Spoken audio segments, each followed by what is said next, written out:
fopa what to say me jam Toyota why me bale you make ode Toyota me dabushi leko fonama yo akpana mawu we na me dem akwa aba Adom TV nkwanshen sem dwumadi so me a metidwo mo a mede twa me Apostle Dr. Lita Kotego.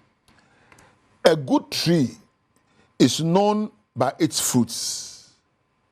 Dua eye papa no yehu ewo na ba osonso mango dua bi si baabi anso aba enwura na eyo make pa dua bi si baabi abafo nkate dua bi si baabi a enwura nko anso aba di dua papa no ne nyina so ene aba eso.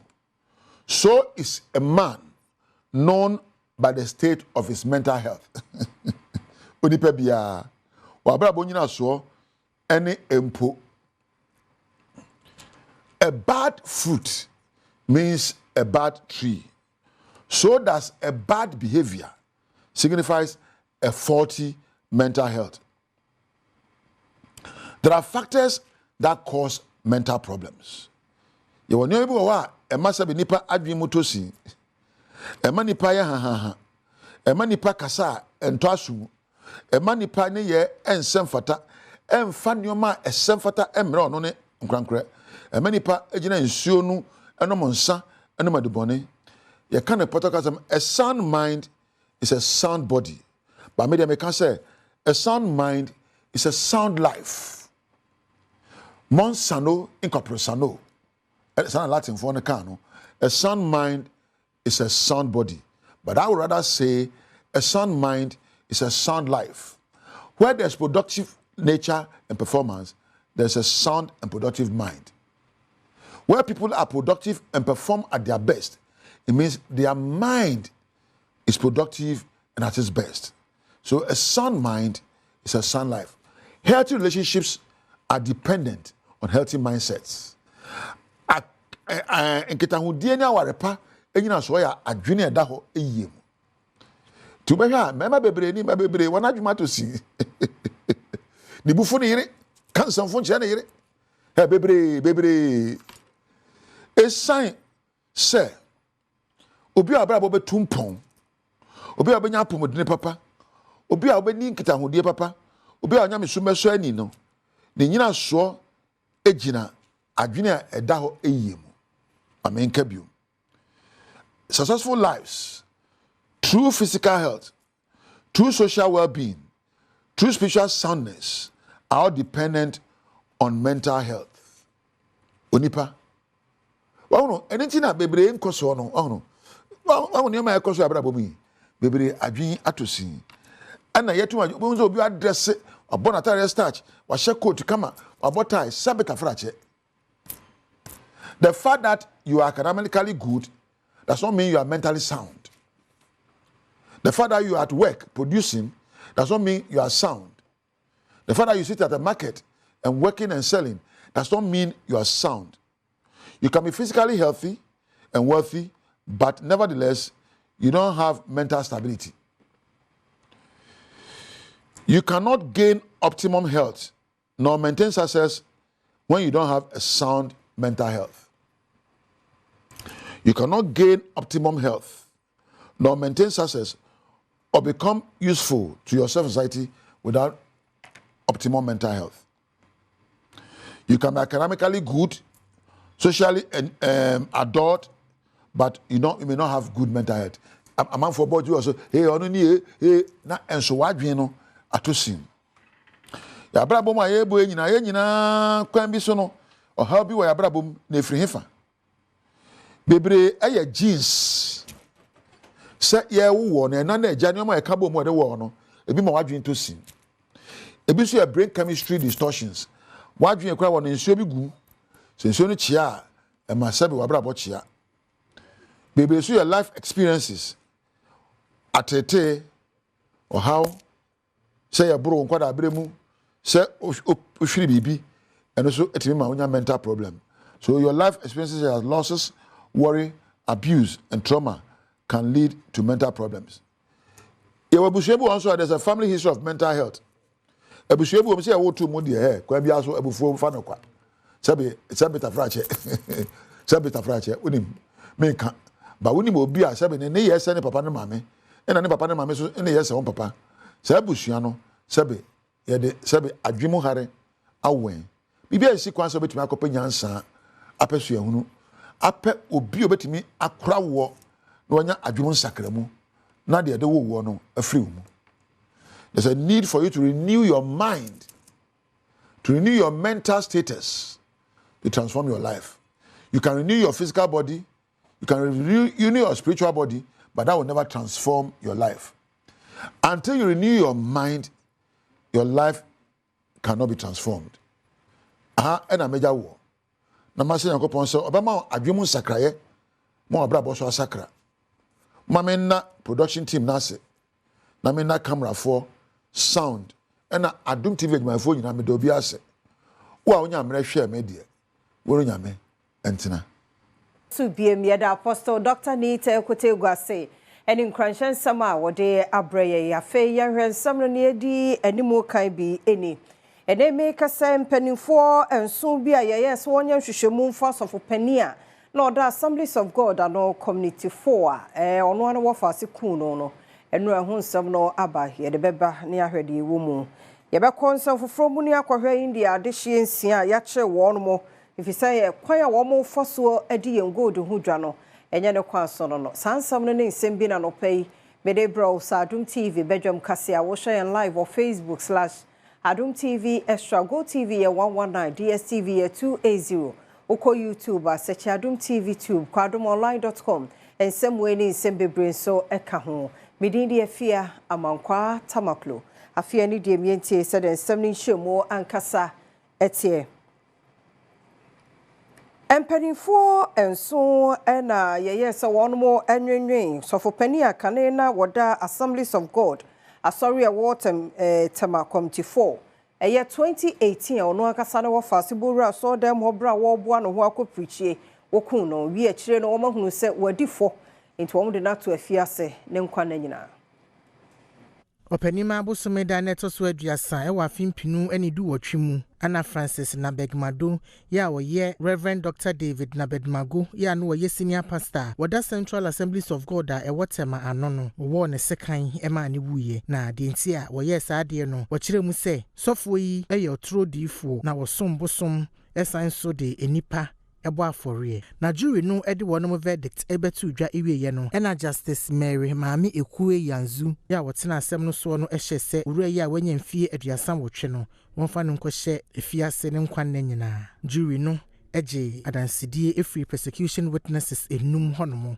ena wonom eje judge ne nsam a na etwato ewie yansa na wonum esisi agina yi na bra judge no ehye se wonfa Francis nkohye efiase ewie ya obisa ne se aso o asem bi kana no wosere se anka woma ne kwan no nkosera na busua ewo yendi nanso anya de se sa desredi judge no agitumu abra na wodi asem no ewo court nyina no asem na Francis eka ne se sa abra sa asem no esiye no na nadwene enye adwuma nanso court no ehwehwemu a woyeye no ohunu se obuni tirimu po so obedi bone Reverend Emmanuel Kwesiofori a senior pastor woda Assemblies of God asafo wotema community 4 ano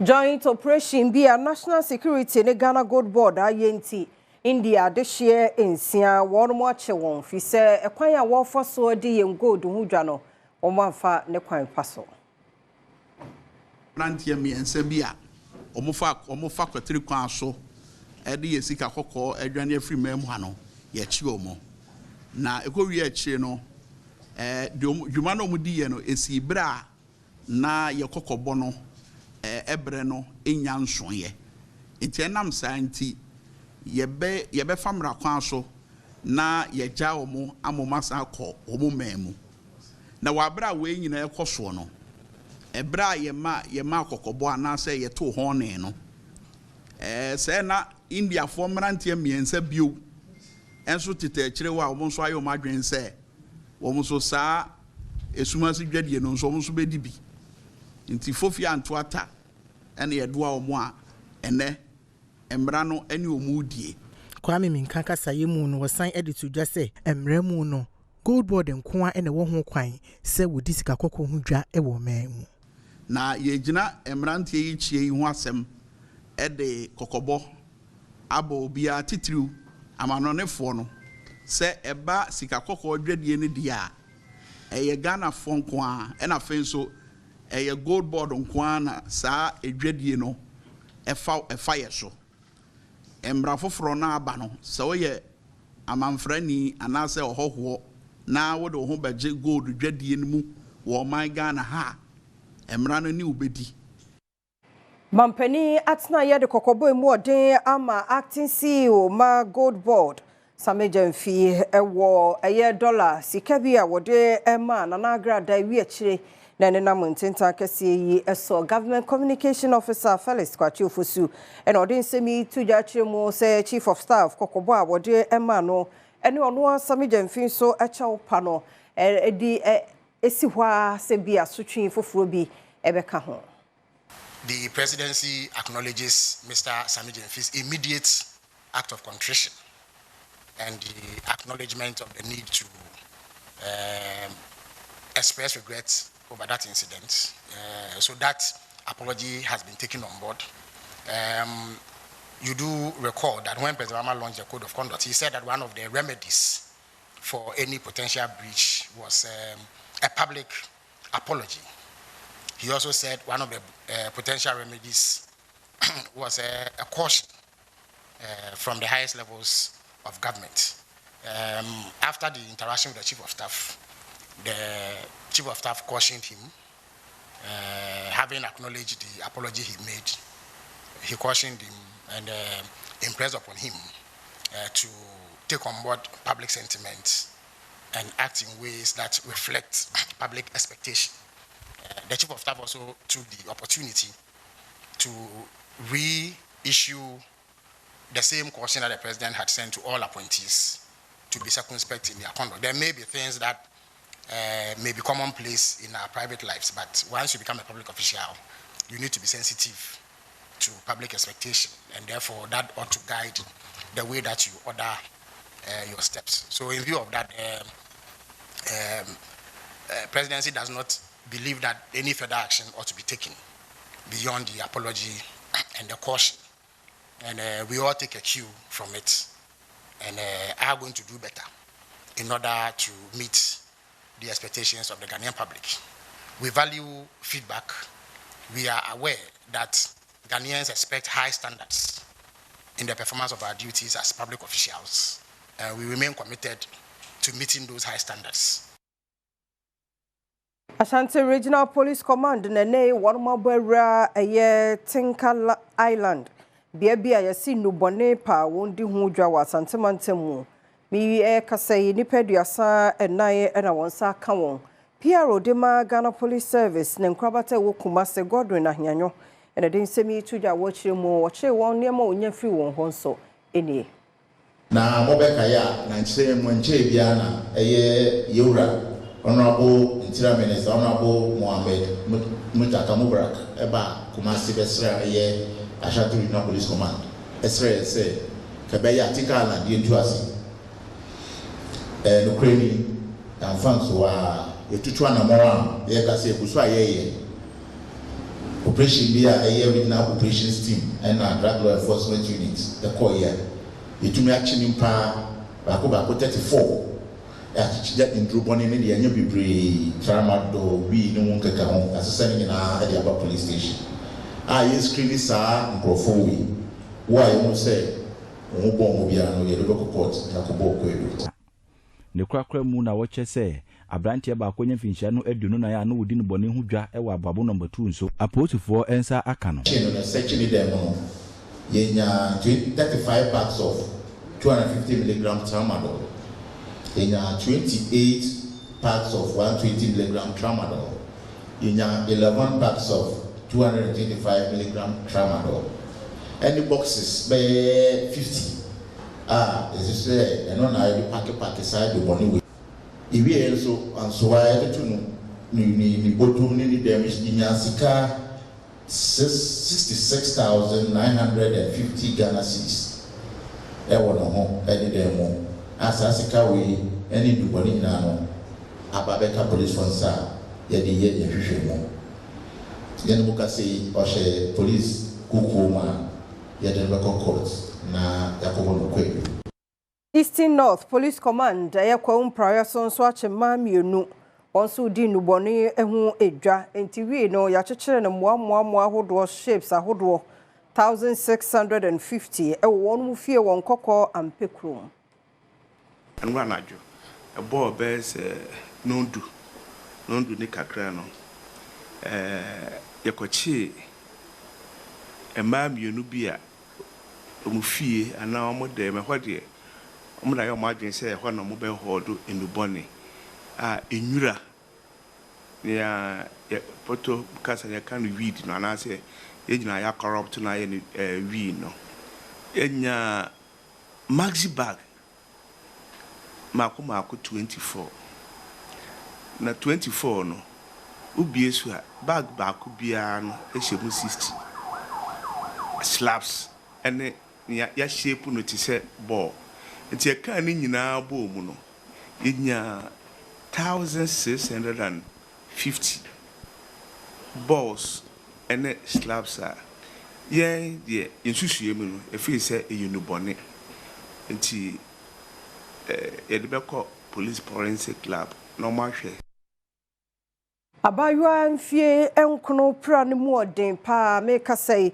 St Gregory Hospital ene openfo ni nipa ba konso womo epra kakra de womu nyina wa yaresabia ho ni nyina ne se wonfie a wotemu dua esi ho woje mframa wase dua na tu abu egu wonso munsem eni mframa nti ya teto emne nkola ne tete ye nchen ye hu yan se dua no ebuba ene nyina ye so na edwane obi a dwane ye hwe na akola ba ko da ho dua na bono ma we pyramid na ba hospital for ba ko na nkola mienu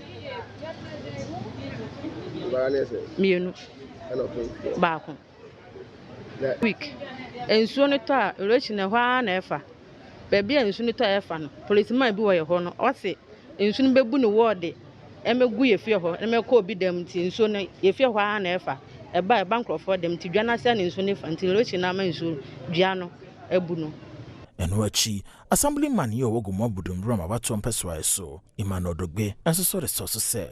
Enye se bia obi na edi chainsaw na etwa dua no ana se edi machine bi na ebu dua no but edua na nkasa na ebu ewo no ho na medumika so eko hospital mikohu nkola no nukranie mikohu so miyem hye na mebo nyankopon pae se bebia omo bia no nyankopon ensan oyare nto akase no so na adwumayefo a wodi wonjuma Ghana Railway Company Limited nso de kokobo ma won panifo wosese wanhwe won sika bi akamu wontu amfa ma won mode a University of Mines and Technology won betu school ni mu yene how acheche nkonada ye name almost 8 months there's no been any salary payment and contribution of young benefit be also management don't mean rich concerning our tier 2 pensions, our senate, local contribution,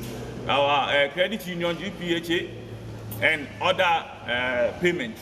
Yama management up to 30th May 2025. They won't respond to it, but by the 30th May, the end of the day, all salary arrests must be paid. Must be paid. All salary arrests. I don't want to salary arrests by 30th May. So in demands no and dia we the workers will cease all operational works. Chobwe! Chobwe!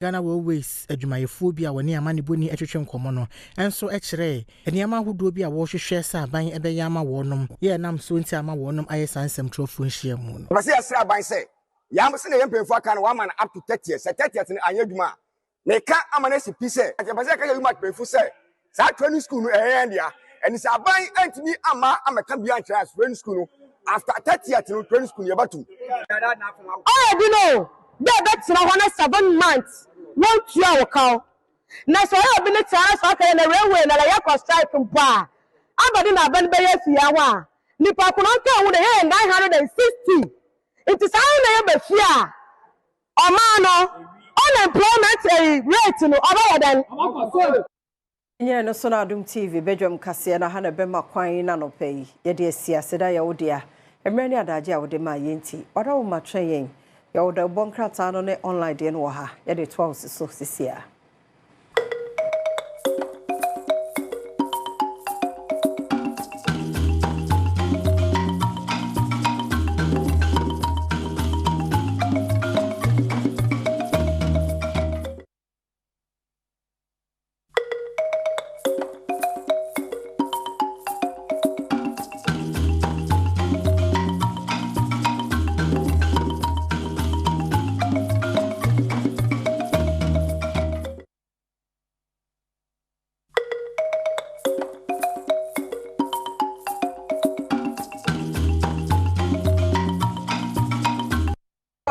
Adom TV Badwam Jumadie yi eso yada se papa pa Jumadie no by se Badwam a 5:30 na yaba from mu denyum na bejeje wosoa kosi se 5:45 Apostle Dr. Nita Kote go bebadi nkranchansem no abreye wo wi a news no ba na news nso ye wi a by 6:5 yasa ba back abegina hade de bonkrata no ene online de no ebro ntie no ene yadu sui Yadofo papa bi yema moache ye de nyame asema mokra no muni pedua meni owura asante da akon adodo nanim no oman hene ukọ akire pa dia krobia ka ho ne ode man dia ebesu ai oya de ugira na so oso wanyini ya de sesame o say me ya de sesame gyamfi so ode krobia ne mamia oya de sesame gyamfi adoye nko a be moache a be na bia boko oh and then you tell me my forestry commission we dey bia me ajo baby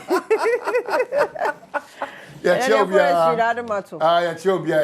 chobia bibia e kama 30 years of media excellence we are grateful Christ edamase nyamuna masoso ya sesa de abedi sa pepe so ya kia kansu ti e koso damase mo amuni yedi djuma nyina asida sonkokra anyele mamu nyina efrese munimu a maybe nkia tosin kwa edamaso kwanso kwa ena kwa ya wada May ne da etoso edunum 1 2 3 4 5 15 nti bosu no emu apai kakra sao nyame ayade o What am I saying? Kakra sao kwa nieko ayade nanu de ya John Dramani Mama, His Excellency. Me, John Dramani Mama. Me shebo se. Ni penny na wo Ghana. Me show bibia so mo bibia si. Nanu de ya. Sir.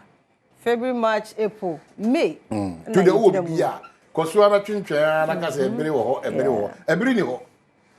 Ko ye wura May ni e kosa no nyame de ye kosa. Na speed ni e kosa na afi wo check wo abrabo ni e kosa. Na wo check wo abrabo ni e kosa.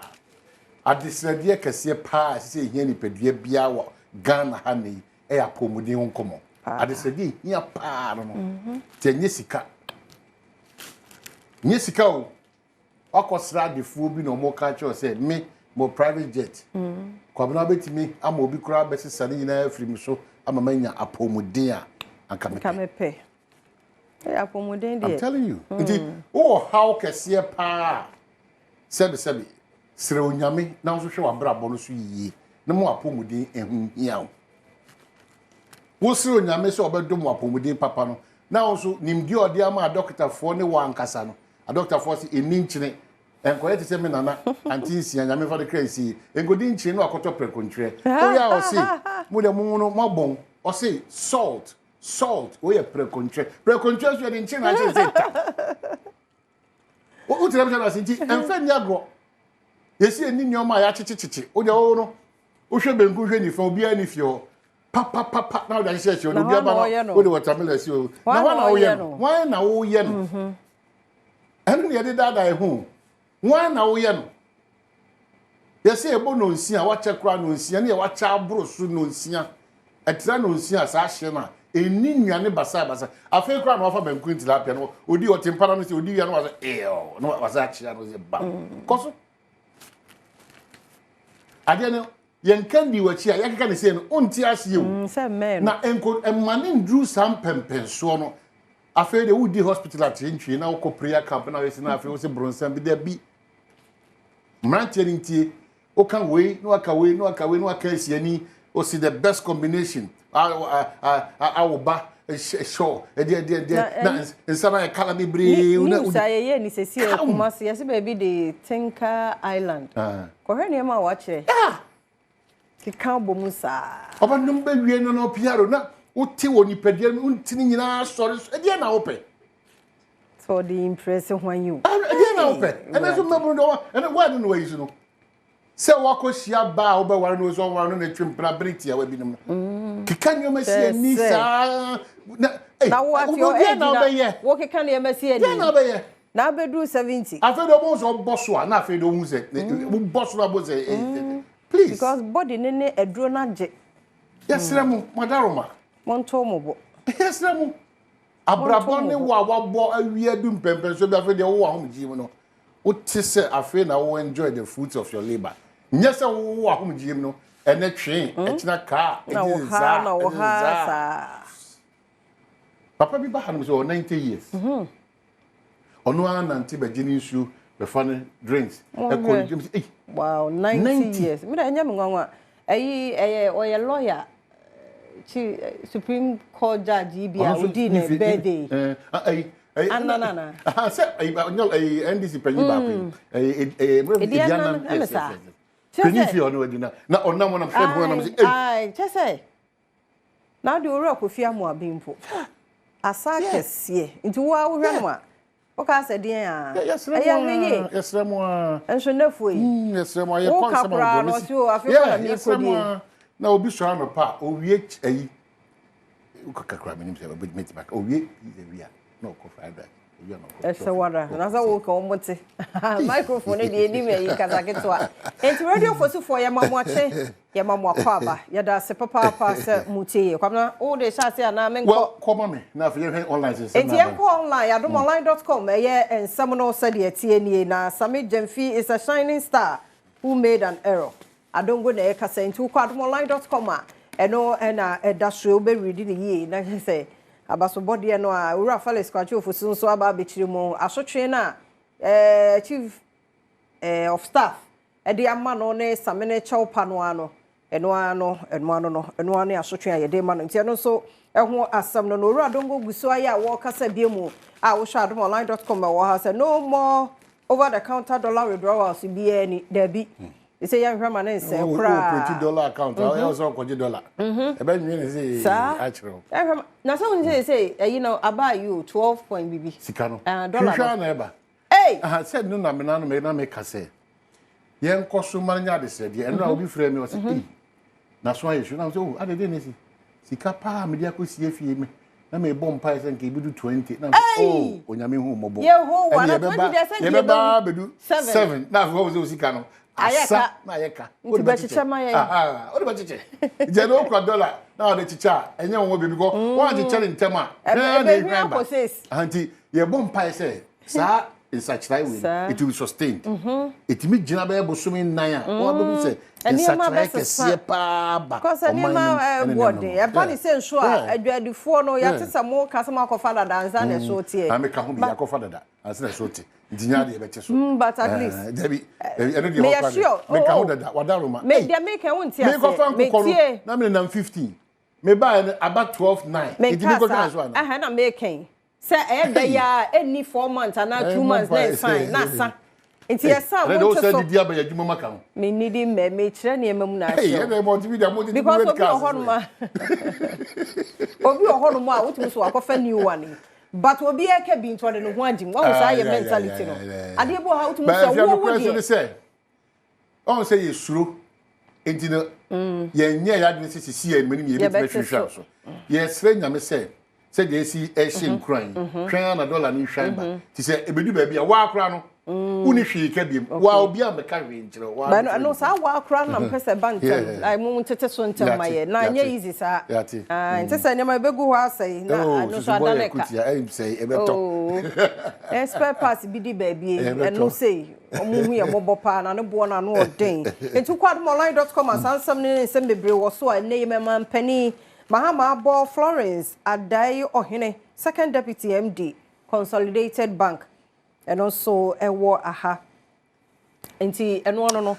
So quickly, I'm Sammy Jeffin, the Ghanaian Times and the Observer and the Chronicle, no one said no more can affiliate a dance. Access to medical care, no protocol. Ghana Health Service Director General Nakana is a protocol. Yeah, Pequenia Apomudun Sama, and your protocol, some of the best Mahama Kennedy, Debbie, Ubia Sefata, and say no one said what I'm saying. Leverage SML Ghana platform to increase revenue. SML Mekono, Orange 2 million. Benfasha says, hey, Musho, no money on Monday morning, any sopa, the inform, Nim, Dien, no more, you know, and when you know, Jessica, near from Bois or my Ghana.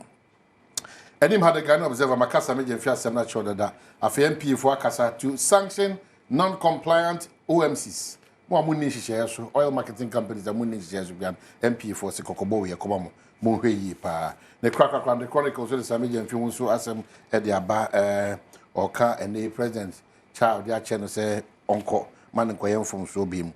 And Afi, Mahama's baptism of fire as GPRTU other unions threaten strike on Monday. Hey. GPRTU Jumekono, and a driver for Binomo said, a man, a buying and 2 and a mountain bar. Umbetia, and say, any pair walk quamuno. Oh, Umbetata driver for no obsessor, dear, Nipa emphasized. Are you for Nana? Just say, it's idea. I don't know. I say he had ATTC, Sunny Abadam. I don't know. It's very risky. Now, the idea woman said, catch your Thomas.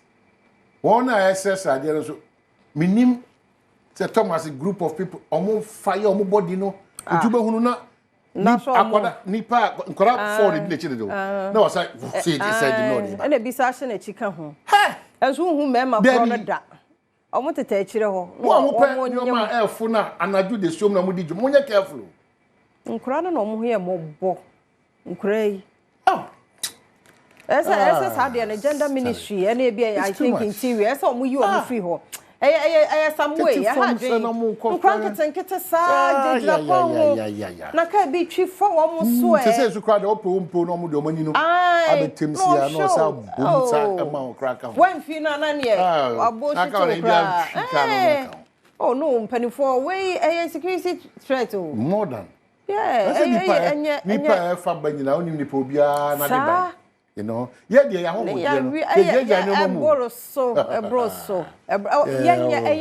but I was sometimes bibi atoto the way more baby brain and what no who be because of father ba e won nyina say you for customs na no da na obi chire mu say obi afre na catches e adwuma the Thomas na ye ni Jeff and say make impression me ni Jeff na make Thomas na ye kru ma bi brem kru ni bi pan mo wa ohwe benku 24 akofa truck opio mu nyina fu na wompio mu sa o yesi ebi o ha say ebidie na gumu a like nti abeya o say what no mu hyehyemu ne saade no ebi anantwie bi na ei abeya ye kan so mo mo hwe no mate ombete so mo reps na ko ye nkofo new town for so mo reps na no da Dr. Mahmoud ba mi aka ma Madina kosi kaya you for building bi no munya ntetiam ko heda na shebre asai ayo na one ko kaya school no bi that me catch was a hard day no body it's who the enko mo so tie ni hwe dia kaka ya nti yada sepa mrani adaje wadaroma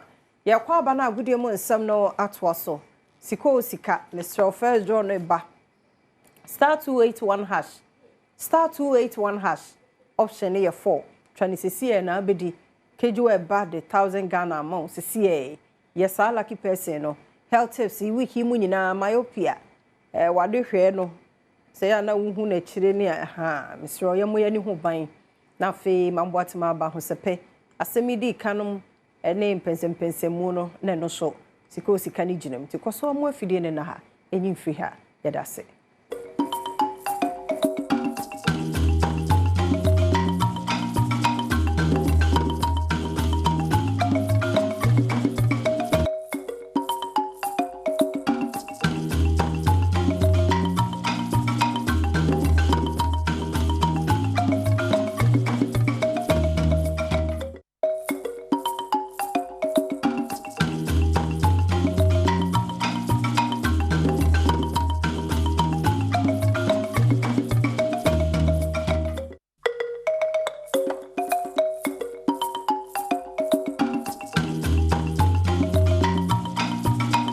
Morning, yes. And Yankupon says all these years, Okusukuta live, multimedia, your biggest media house in Ghana, in Africa.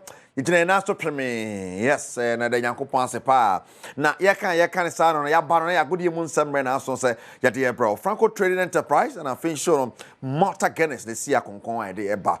Paddy will try me producer, Kejuana Cassani, Erica Sidi, Besha Seria Fee, Italy. Kakao Spain, England, the idea, Sana, but Fiaba had Yakoso, a will fee, and AC Milan to fee Sama Bologna, Chelenomono, a Cabacqua went to me and Tia, really a Coppa Italia for this year, and Bologna first trophy for the first time since 1974. Otomo say yes, major trophy, Omujibia, 74, the Argentina, and Niger, and Nebio Hoppa, and Yasam Keto Aqua, and correct, Sake Bruno Bologna, near AC Milan, we the course so Coppa Italia anymore, Bologna now to me reading now straight to Spain. And I know Real Madrid winning over Bologna, a depleted Real Madrid is saying injuries to the Omofana Qua. But Kylian Mbappe, Eddie Pichino, a Sina Concon, and Rautum say yes or Bogumua, Nanyasam Ketwakra, or She go no, I'm an average Abeda Pichichi racing so. But yeah, can't be on the first season what Bogo Super and Mbappe and and Otum say first season what Real Madrid will shed this number of goals.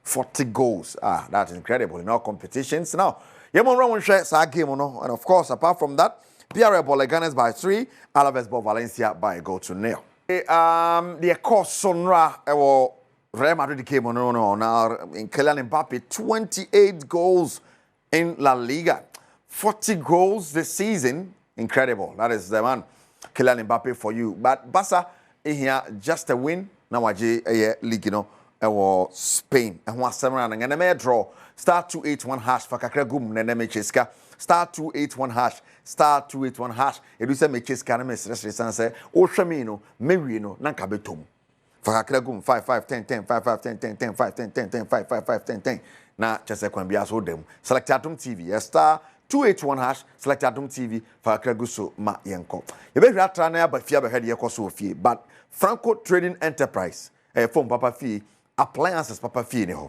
san sold a Malta Guinness and so Malta Guinness yet so sorry no matter the occasion Malta Guinness can hone in some neighbor now I am a few here koso wo a fee and China na 20 ekopie mu ewo AFCON ni ya pese qualify for the World Cup and fa Egypt chia no me quarter final now one for be brother at Shomadwen how our team this year call ho ne ade na no na sports and recreation minister honorable Kofi Adams na no atom echiremo say boy see modern ba mo ko boy no man for atutu abi agumu ne ade ba osre see e begu so aka ma bom ne apiem de ma Meteors na ahwe say the papa betima fima about Meteors Our team, the U20 team, yesterday painfully were exited from the African Championship at the quarter-final stage. That competition to be hosted again by, I think, United States of America. And when that time comes, I believe football and many other sports. Right, and the Honorable Sports Minister, the Tuja. But start to it one hash, I bet you was Usually called the Black Queens of Ghana. Catch me. No, say no. One more our camp, our pram. One more prepare for the AFCON. A man, no. I was a bit makakoti anymore. Now, players be bripa. One copy more campaign. Some get to Accra and Che. Another Malta Guinness Women's Premier League in the banner. Foreign based players. Business so can be a Sony. When you be at the Biaba account, be Vietnam. Kim last, na coach at the mother Black Queens. Oboy Musani camp is so far. We ane Sunny and some so siete or hormone and the aircon said wafu and a 20 MB boys cap basso in June were crantish and so FA and Mammy El Horman Raz of a ball friendly game or born God by a goal to nil. Now you go straight to Coco, had a chassis man home, the Coco Sports Stadium. We are Brian a champon at the Betuja. Yes, honorable, say Quambiaso on Coco Sports Stadium or Jagging and Yassi and Kama. Now, or then Price Stadium, not so count or young Price Stadium. And then Coco Sports Stadium now at the same time at Yama Oko United. You can update of the Coco Sports Stadium. Ebe in 9 ene bosome kakra ni ena NPP aban Adama omo edi asobe bo fo sembolo omo beye ekoko amekama edi ma ko man now said the level of the year ya said na me fa 15,000 na volleyball court ni swimming pool ne dia ka ina wo bia ampa mpanifo de ɔse yoyo ɛma akyire no ɔmbɔ mɔde bɛhyɛ project na ase afi ɛsa kansensemu ɛma ɔnabo Joseph Frempon ene wɔyɛ nkɔkɔ mmarahyɛ bidwani ankasa yɛteyɛ so ɔde ne bɔtɔ mu sika ɛne aban mu nipa bi ɛbɛboa ma project no edum pɔmpɔnso bi yɛto ɔba ne wie no project no akyɛ akɔkɔda na nokura ni ɛbra ne yɛbɔ ntoa ayɛ campaign ama abato ati akɔso no ɔnabo yawbra champon ene wɔyɛ abitifi mmarahyɛ bidwani bɛhyɛ kɔfo ɔbɔ ɛwɔ nkɔkɔ Methodist Park sɛ nyankopɔn yɛ adom ne yɛto ɔba ne wie a ɔno ankasa ɛde ne bɔtɔ mu sika ɛba bɛyɛ nkɔkɔ park no ɛde ahyɛ kɔma nya anunyam bosome bɛ sɛ nsiani a yɛto aba ne wie no na nka obi anim sɛ ɛno na wotwatwa mi ɛno na bɔ ankasa tietia ne kyakya mu pie mu ɛwɔ agoprama so a wɔbɛto n'anum tuo sɛ ɔkɔ yi ɛade a ɔmo a ɛbɛhwɛ agoprama no ɛbɛba agoprama so abɛhwɛ ɛde agoprama no biribi atoto deɛ da ampa ɛnra ɛne nya ne nteɛ ɛsɛ contractor a ɔnabo brɛ champon ɛde dwumadie nama no aba agoprama so a ampa yɛbɔ anam ɔba ha nɛ ɛbɛpie nkɔkɔ agoprama so a project ne kusu a ɛkɔ so ne bisa contractor ne sɛ sisi a na anima ne yɛ yi ɛdeɛ pɔtee ɛna wɔbɛyɛ waka kyerɛ sɛ yɛnto ɛbɔ ase asa na sisi adeɛ dwumadie biama no ne sɛ ɔbɛpi agoprama ne so nyinaa nsa na afei yɛaka no wɔbɔ ɛmu gyi yɛbom ne kyena ka sɛ ne ɛbɔ so bɔ ne deɛ ɔmo de pipes ɛhyehyɛ mu a na nkɔma bi bɛbia glass ɛyɛ adeɛ a wɔn bɛtumi de nsuo akyerɛ fam atumi agu glass no sɛ bɛyɛ a ne nyi no ɛbɛtumi akɔ prɔmprɔm ɔsɛ wɔne deɛ ɔmfa ne nsa nka ɛna afei project kakra nso abadada ne yɛ ne so no ɛnyɛ dɔm nsa bɛka nti so far yɛbɛpie mu agoprama yi so deɛ machines wɔ so a saa bere ho adwidwadwidwie no na ɛgu so a ɛkɔ so ntia bi a odwi park ne wie aboro so ɛnkɔdu fie da ne memenda ne kwasie da dwɔda deɛ ne adwi ɛho no nyinaa wie. Right, because also Peter AK Kosovo Life FM one koko no my sa report to each we go so the eche after how ebesi akọ honorable Brian Achampon or second biaso no Goko Stadium be heavy no am Price Stadium so heavy Ediama Okwa United. Channel Mami mayor draws here and so a Malta Guinness na can one of pay in some na bro Malta Guinness papa Malta Guinness no matter the occasion Malta Guinness got you covered. I home when the gym Malta Guinness Franco Trading Enterprise phone Papa Fee plans Papa Fee Franco Trading Enterprise from 0246 422 338 0246 422 338 and 055 593 9311 055 593 9311 we numbers out there for Franco for francotrading.com website wait me I select niema person to na odi gumusara fe ningina brel and App Store, Play Store, between I don't know the app or not, Bibiano, Madi, and so. Yes, sponsors, no. Mami Choska, and I make 1,000. Start to each one hash. Select Adom TV. Fagakra Gumus is Yanko. Yeah, Yanko, me Nuska. Yes, I'm giving you money. Come on, pa, and Ra Obidi and Net Obidi. This week, dear Yedi, we are back. Oh, big moi. The baby big jum. Let's go to our council. So, come on. It is Abro de Kakra Gumudi. I am Queen. Yenum. 5, 4, 3, 2, 1. 1,000, no? King Crane 0501 764 and 2 Sabatum. And a party Kakra Gumabetum. Nema Ska Adia Gubo to 1,000. And it can Yana Kobias and 1,000. Can you bad? Can you bad the cry 1,000 Ghana cities? A yard between the proper shake a crack. That's Sabri me fro. Now, my main froze is here. Now, you won't send you some so be see Ako El Hormo. I say for now, 1,000 Ghana. 1,000 years, a crown. It's all live, yeah, person, Yano, pay a bit with 1,000 Ghana cities, no. I say, or line, no. Honorable Sakina Oforiwa, Honorable Sakina Oforiwa, yes, NDC executive member, Wachuman Ponwa constituency. Or a member of the Ashanti Regional Communications Team.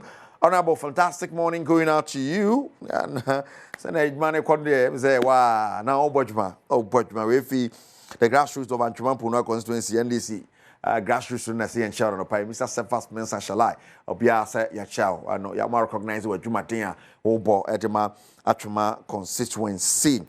Honorable Sakina Oforiwa, ya chow, another pie, fantastic morning. Papa. Koswa Bojma. We are watching. You are working. Mami Cheska nano pay my cherry wine dear na betum wine na di misika no. Why na Adim Sikano? Why and Adim Sikano? Hello, good morning, congratulations. Congrats to. That be oh, congratulations. Oh, no, Eddie. Ina gyamfi. Madipa. Ahina abetom. 1,000 Ghana abetom to see. Wow. Now what you are saying? It's 20 cities. 20 cities. Hey! And now they are 1,000 Ghana cities. Yeah. Wow. The first time I Ultrabini. The first time in you. Wow. Congrats. Why are you pa? Now 1,000 abetom you no pay what line saying? Oh, I have heard me got man on me go father be na man ya we be kakra bi da na maybe nkaya that solve problem bi kakra. So the solve problem bi kakra. Yeah. Yes. And then Ola Kashine in Yeja home for Kakra Sambu Subi Biaka. Why? Fantastic. And that's a passer of the home and Jimo. Yamin Sharpa. I was a kid you want to cast an Eric see the body we ever sent. Bye bye. And then some more cover made us say Adom TV bedroom. Aha, you didn't come or share Apomodin. Now what you mooning na near ye topic back was you near come what some. And then topic, you know, and I know you young common near myopia. Ya casa for whom be bree. And then so ye twas so near her. Ya can wait when you be more, I dream be walk na sa, yes, I was when you say. But on penny sadia, see, Simenum yenche, when you walk away the old, you know. Fasadama endpoint for me Pate Clinic. Nadaruma, any day bro. Dr. Rachel Kusiakosa, etinejum. Look, and then see more quaba. Safiana Pemejos. And that's sending church or de my na watchimo. Tia twas so dear. Myopia ye can once me. A be more war. Had dream be home myth be say be a dream bear. May I say? Mesha see no me can say ya can't myopia ho asem. Na ya can say a short-sightedness. Ya can say in simple terms no. Ade ben wa obehu. But they were chira na ya ka say hereditary it me de wo. This fear myths about myopia. First one is say myopia de enchi akora. Just say e be de na me ba akora ade were chira ohu. Obi boss me na akora so ohu ade. Na akora 7 years ohu ade. Yes, your eye is like it's a vision from it's a gift from God. Enti akora na ohu no say bi onya akora ne fault say ohu ade. E na my yanka se bi akora nya problem. Akora timinya problem panyi timinya. Eti that is one myth say akora timinya short-sightedness because and the first thing. Secondly no it must say spiritual. Eti obara say oh ma obey dem me hwa ye machines ni kire say ebia na ni wa problem. Was me twa mo yesterday. Because on person the ba no e benya problem. But akora no was a problem. And which I know see one thing at Bimo ye. If most me the concussions ni local anom say it may treat myopia. Yeah, can a eyeball and I a bit shorter. It is a sabio, so eyeball is a say neti. Na say sorry. To say neti. Na say yes normal one. A toss of pepper when one dear come. Na say way no. I bet us before. And no say now be no more. Yes. And unti omo munno emu vitamins omo nom ni ade emu concoctions emu herbal. Ne nyina ye de but enya ade e beka se ba ma myopia no be ma na solve. And no see another thing. Obu osusu a empanyifo no oka se bia e ma ne ba space kra space ya me ba na ompe osa. Enti akra bia 10 years 7 years 8 years no. O say so do 18 years ansa. Safo bi ye bi ma nyame nko aka ne bana ni eya lazy na nyame adme ma ne bana space no akwan say excellent child research back kira wo say those who are myopic no omotimi ko school che because omo they enjoy reading so there be omo kan dey manage eti obo akwa na maye solve no ntem a akwa na betima dey akwa che ye ma safo no bana space na fe wo hwade kama ti men ka say bia obani so a eti nisa ne nani nya problem eni so ka say ohun ade bi mo kwa say omo mana kwa mo boa they are pretending ampan kwa na bi wo omo me pretending but mo ba it me the machines chi omo oba say me nwhwe ba the machine mu a na wa che no say e oboa anti mo ye den na mo diagnosis say obi a ye ne dey me da say first thing na oba is if ye nka say bia oba na was me hu ade say make kan kwa na bi twatro opeto wa chest first was me hu ade machine battery your auto refractor ya de wo hwɛ me wo hwɛ mu asa wo hwɛ TV no machine be measure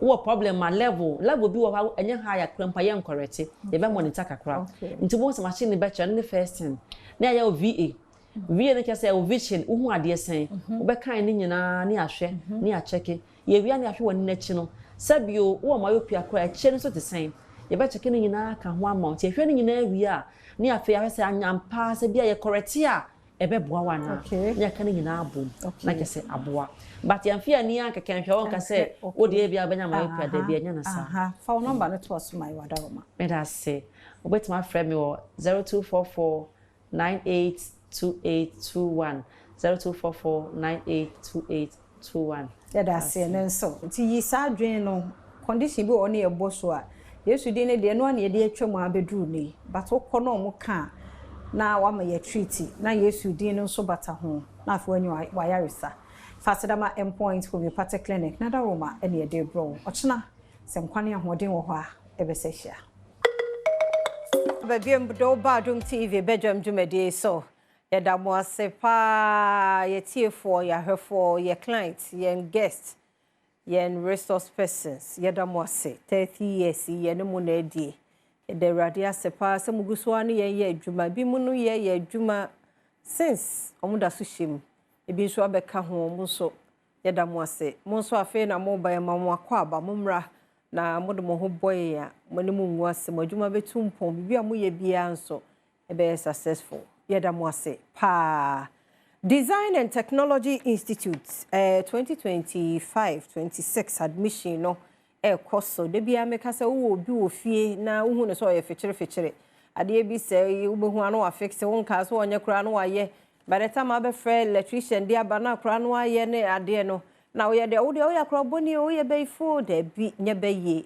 ne talent no Mr. Yemfa no nko Design and Technology Institute na yentumi ngrumi ne ye ntete ne ye no nya nimdia no mo sabi obetumi aye nye be ye no ye no no so ne de na doma kyede no build no wo ho na entumi emwa na admission ne koso sabre ya make say ya ti de hia na sa obefre wo mo na wo mo ye precision welding fabrication design innovation wo mo graphic design sound engineering animation photography ene entrepreneurship ni nyina wo mo kire bi e wo Design and Technology Institute nti obia sa wo kra de wo no wo afi na opese osua ni nyina nso abra for 0541 693534 0541 693534 now we need Design and Technology Institute for edi enkomo ene yenya kwanya ba heba hospital aba ya womo eba bebua ye ba de mo atenenka neja oya no makohyem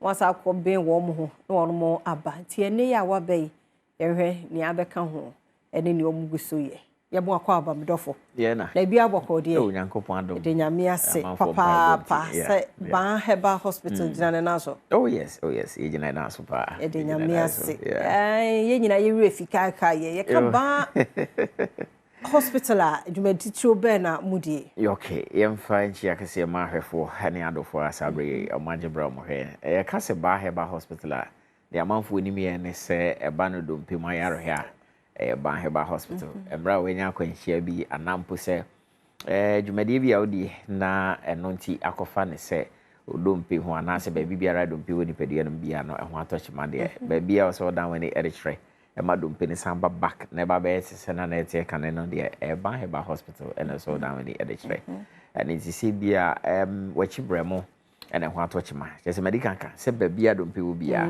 se o nine se o nsa ba bibiara dompe woni pedua no obi won so a na chi bremo e bia entenase o spine ebia na otaatena se bebre ana se ogina ho bebre ene nti yakofa how ene amane e de ababeto na chibrem no so ana se na spine so a ode enko enye operation asem we nya afense de dade bi kwa akohyew ana se bia okotodwe ne se cartridge bia we afri mu nya afense de kwa akopai ho se ye de bi kwa akohyew bra bi pi mo ban heba hospital ana no na wan nyina ne se ban heba hospital ya de ye nyina na se do mpemu adwuma nyina no yade ya bibiduro na ehwe sa do mpemu asem eka ani nti se wanya how e wo do mpemu de ana se wachi brem ho atochima yade bia efi uti bepem na ase a oba be pi mo ban heba hospital itu ase de ma nyina de a na say e bibidru pepepe e na ban heba hospital no nkra so epra mutumi oh yes yes na mu buo se ne nsem buo ni se ne mu buo se ne nsem o se nkwada nkra mpo de nde na ye na nheda kra ye de nsempani for de because yin mu enyini munya den sai to say obi a no ni fi akona nim na obi won so a ye wo na say o sha se so na nte ne mu bi it be fam kra pie their friend Bolex ni yes and also the baby pie mo ban heba hospital ya de bibidro ebesan street ni na ma ai bi entwe ma ni nyi nkonkudu ba bi nkase afe de no sene ne nante ete na enya ofe o de fana bra bi pie mo ban heba hospital ya de bibidro ebema ne no pe na ebi akwa akodi ba bi no ya besan de na ba back to baby o se eba bidie and inti obusa ba ban heba hospital na se dwumade e dia no obi onso a na enye dompe ho haw na ha no na emum no yade bi haw e woni padua mu se yade nso de dɔɔso nye ni na so ene betimi aka nti bi ya na ohwe na ya mo de so a be ka se bi ban heba hospital enya de a esa yade no na emum no ba be pie mo ho kwa de a yade bi haw bi na se ne a de akoba bi okoya anyi o de bra be pie mo ban heba hospital e betu ase krakra e de ama onim se ya sha fi ase abasobode akwamaye abreni abribia eguso aye ho abasobode sa afi so ye sha ase enso abasobode akwamaye ni na di adanse se eba no Ghana ha ene abibiri mu ha pa de awpe ba bia asabi ya de abibiduru ene se ya de bia woni padue no ma ba heba hospital ene so down ni e de kire and se bia stroke ya de na aka obi ato dem anase bia ni nipadue ni na mpo se anase nipadua ne fampo ena stroke ya de aka na to ha ontimi nyina ho ono nso a ontimi entrance so obi kra nka ne ho a enya de a obetimi ayi bibia ade ama ne ho a ba heba hospital ena so ode ne ba BP na ode ne ba BP mo ho no ma e akwan mi no a e fa so a e sa stroke ya de ya do to afidie so ama afidie na kasa amassage unipadua na anase nipa de seni massage unipadua na sa nso ne ma wadru a e be ko unipadua no enam se stroke ya de na kasa ko intinimu ya de and is se bia ba ne se intini ne ho atochema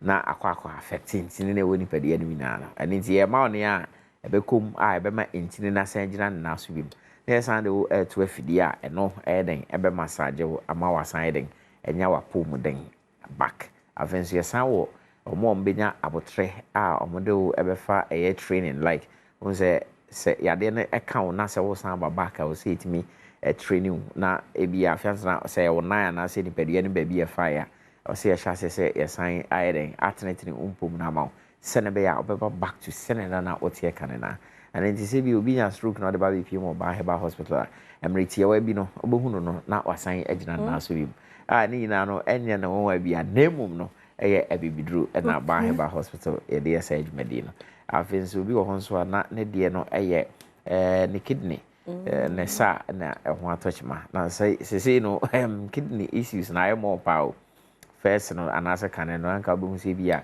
obi kidney ho atochma na ke obi a ne fi kwa nim na fenso kra na sabre na sa nim de ni ho tiru se ohu so obi afu ahye na ase atata esi obi da body dia de da kwa kwatena ba bia ma ajeje nkokọ hawe ana at the end of the day no na di pa na afi da so wo ha yes then so se nim dia ba ama oba bpm e oba heba hospital a etimi hwe emi ehu ne se kidney no ayi bia na hode na etesen ebi wa na hode no so ete na no wan hwe ansia no kwan bro ni say prevention is better than cure wan hwe ansia no kwan a ebetima kwa kudu ba bi no mon se kidney na hode na aba besa eno na wase ye do kokoto afidie bi so na no kran so kra no enye ska botene ene de kwa koto so eninti se enye se bi a wo ba heba hospital se bia ya de bi ene ha wa utimi ba eba be hwe wapomuden se ayembia wapomuden no emu etisen se o immune system na ho den no ejina so sene o se ejina sene be ya de nkitua bi a bebo remu ni pedian bia no ebetimi akon atia anase obi wo ho nso na waye adwuma fiti na otwene mu nyina ene nti opeba bia akwa ma ya massage na atwetwe ma wasan enya na ho den back bi ma wenum nyina no akwanya ewo ba heba hospital ene nti enya ya de nko na emom no se bia pe relaxation e so ba na etimi massage wo na wonam se njirigira ho so bi ma ne nyina no ewo ba heba hospital nti ye kan ye bia bebusa se na ban Ukraine fa ene wo e bia na na edikan ni a wote enka enkran ha be bia wo ye spentes and until Faka baby out there Casa Hospitals we see your 18 junction. We see up or the Busase up at Banheba Hospital. Taxi for Muludu and Nifan family Ben Kuma Feminano. Catch himself called Banheba Hospital there, Mother Baby Pim or Senso, a Kumase and an important one. Baby a friend say Atunswago. A buying Iris Abia Cassina your pay. Say, and I'm a bear Fontino. So on cry Habuna one or crowd car now by Banheba Hospital. Odo Nyambo Banheba Hospital Accra. And one bed director El Google Map Edward BPM or Sensu Kumase out there bo Banheba Hospital Kumase Edo Eba BPM or Asio. Number would be to me at Dijuma or Asio and Naso be frame na ya debia how an answer or how an arm and debia womb and no yen can want some more and I'm put the one to see I can want some Nenso BPM or Banheba Hospital ever mom. Then in tea so free na on a penny for Edin Como. Your number no 0244 988 004 0244 988 004 and answer 0244 083 482 0244 083 482. So friend na say bia obidina so ade nya botre na san free bim anampo kra no say still our friend na say you say a busy ni na no your WhatsApp number sinti no betimi akasa e dey afa WhatsApp na actually no ebobo eti na ne ya ho bia o say na o kan ho asem bia so etimi e no ha ba heba omo ye admission omo je admission. Oh yes ye je admission obi o ho no ma ono akofia se na enhyehyɛ ne te no ontimi eni so anampo say bia okofia onya ne a obeboa no ewo saa nhyehyɛ na kwemu a obi o chese wo pese on tran ho kakra kopem ebra ne ho beto no na obi on so na yade ne se na tie na so de ne to ho na ohwɛ no kopem ebre bi ansa waja na kwan amo akofi ene nti your admission centers ewo ho edema emema ne embaye nyina aha nti eho akwanya so ewo ho okay Sammy number ni be nti Banheba Hospital no ye ntonton no bia wo bia hospital. Oh yes, a hospital. Ye near Drubia ton okay mu anase bia beko baby ton Drubia so ye say bia akọ hwehwe Drubia to na mum no hospital na abeba. And nti ye diagnose ye hwehwe ni pede no ye hu yade kra hawa na eho adura se ye de ma no yetimi e de ama. And nti se wo hia bi o bia na say free ase ho. Yeah. Your number is 0244 988 004 0244 988 004 and that's 0244 083 482. Yeah, that's it. That's what that's it. Banheba Hospital na yete one mon kan Mr. Fa number no ne free. Nyu ho achinyi na se numpemu nko a hawdia na do ni acha Banheba Hospital. Yankomra mo ba ku bi wo ho ye ba ebeto aso. Kobe bi me Adom TV Badwam jumadi na uguso shanu midi ede afia amankwa tamaklo meda sepa mre no ene adaje abribia no nyade emaye na me kai wo say Ghana Horticulture Expo 2025 no baso na ebesha si 11th to 13th June Accra International Conference Center intibra na Ghana Horticulture Expo 2025 fa ho behemu bi fruit, vegetables, technology, export opportunities nyina wo ho. Nti mesro bra na organizers ni Federation of Association of Ghanaian Exporters, Womone Ghana Export Promotion Authority, ya Ghana Exim Bank, Fidelity Bank, GIRSAL, Agromonti ni GIZ, Womadaroma na yede Ghana Horticulture Expo 2025 yi eba. Na one media partner ye Joy Business and I want to work de abomu ti odo ho bedom wo mo na wo basa expo yi ebia obo se be opportunities be brama obesie hia nimdifo no na tumi so aboa wo akyere wadwuma no ehie mu dwumadie ye otitire ni bekasa wase ye ankasa ye mampani John Dramani Mahama intimesra wo ye exhibitor person on social case wo niema obebo niema ho dawrodia na wa register wo www.ghanahotiexpo.com www.ghanahotiexpo.com and our dear friend number 0243 457783 0243457783 and 0535224555 0535224555. Ghana Horticulture Expo 2025, growing Ghana, exporting excellence. Abnaba ba efi Adom heba ede enuna besisi ho kama ai nafa XV mixture ono num bisa nti oba de ha kama fefefe oba pa me akwa ba mejo so na bia ba nyame adom doctor nso ho ye nyame adom no ho de setro kronkron no anfe ma hwa won ntem monitor ntem aka me bro ya garlic ni bi ma brew ehia so obe de bi ara ya wo ma ha na afi na wo be hwe abna o de hwe no me kwa me ma rider di bro o de ye force ada wo ma ebisa ni chakese efi na Adom Herbal Center ebre obibia ohwe na Adom garlic bitters na make ho asebe no garlic ankasa ankasa na ye aye na emom ye de afan fidiem garlic mpampa ni na efri mu enti no obanom obekasa go bi so but on timpo say wanum bibia garlic egwom na nso ahodindre wo ma wo say ebo ni pedia te say potassium vitamin C and K zinc ni na wom a eboa esese ni pedua no e boost immune system doctor say cholesterol e wo soro kakra na BP no e ko soro but modern say won sai be ka na Adom garlic bitters ni bi e be hwa aboa na yisa ha ni na efi hono mo e dia ma so dem di kan kan ne da fan fidiem e garlic mpampa ni na e di efri mo wonim say immune system no e na kite ni pedua no say e break it down yare bi e kwa e ba be kraw enti make sure say obebo immune system no ho ban e dro ban ena ode beba ho ban ege na Adom garlic bitters eboa e boost immune system no e bibi kakra na wabre waposo eye wo ya just ukokete so kura ntumi enda make sure say unsa ebeka na Adom garlic bitters bi ebe hwa boa na yisa ha ni efi hono mo e de amobo to make us o mensa anase ne nan eya na ye ne tititi ne to asesa ye ko ne nan ase ha no etumi hyehye ne sa oje ne ho enje otase cha na waka konwa so ontumi ensore bo modern se wonsa ebeka na Adom garlic bitters bi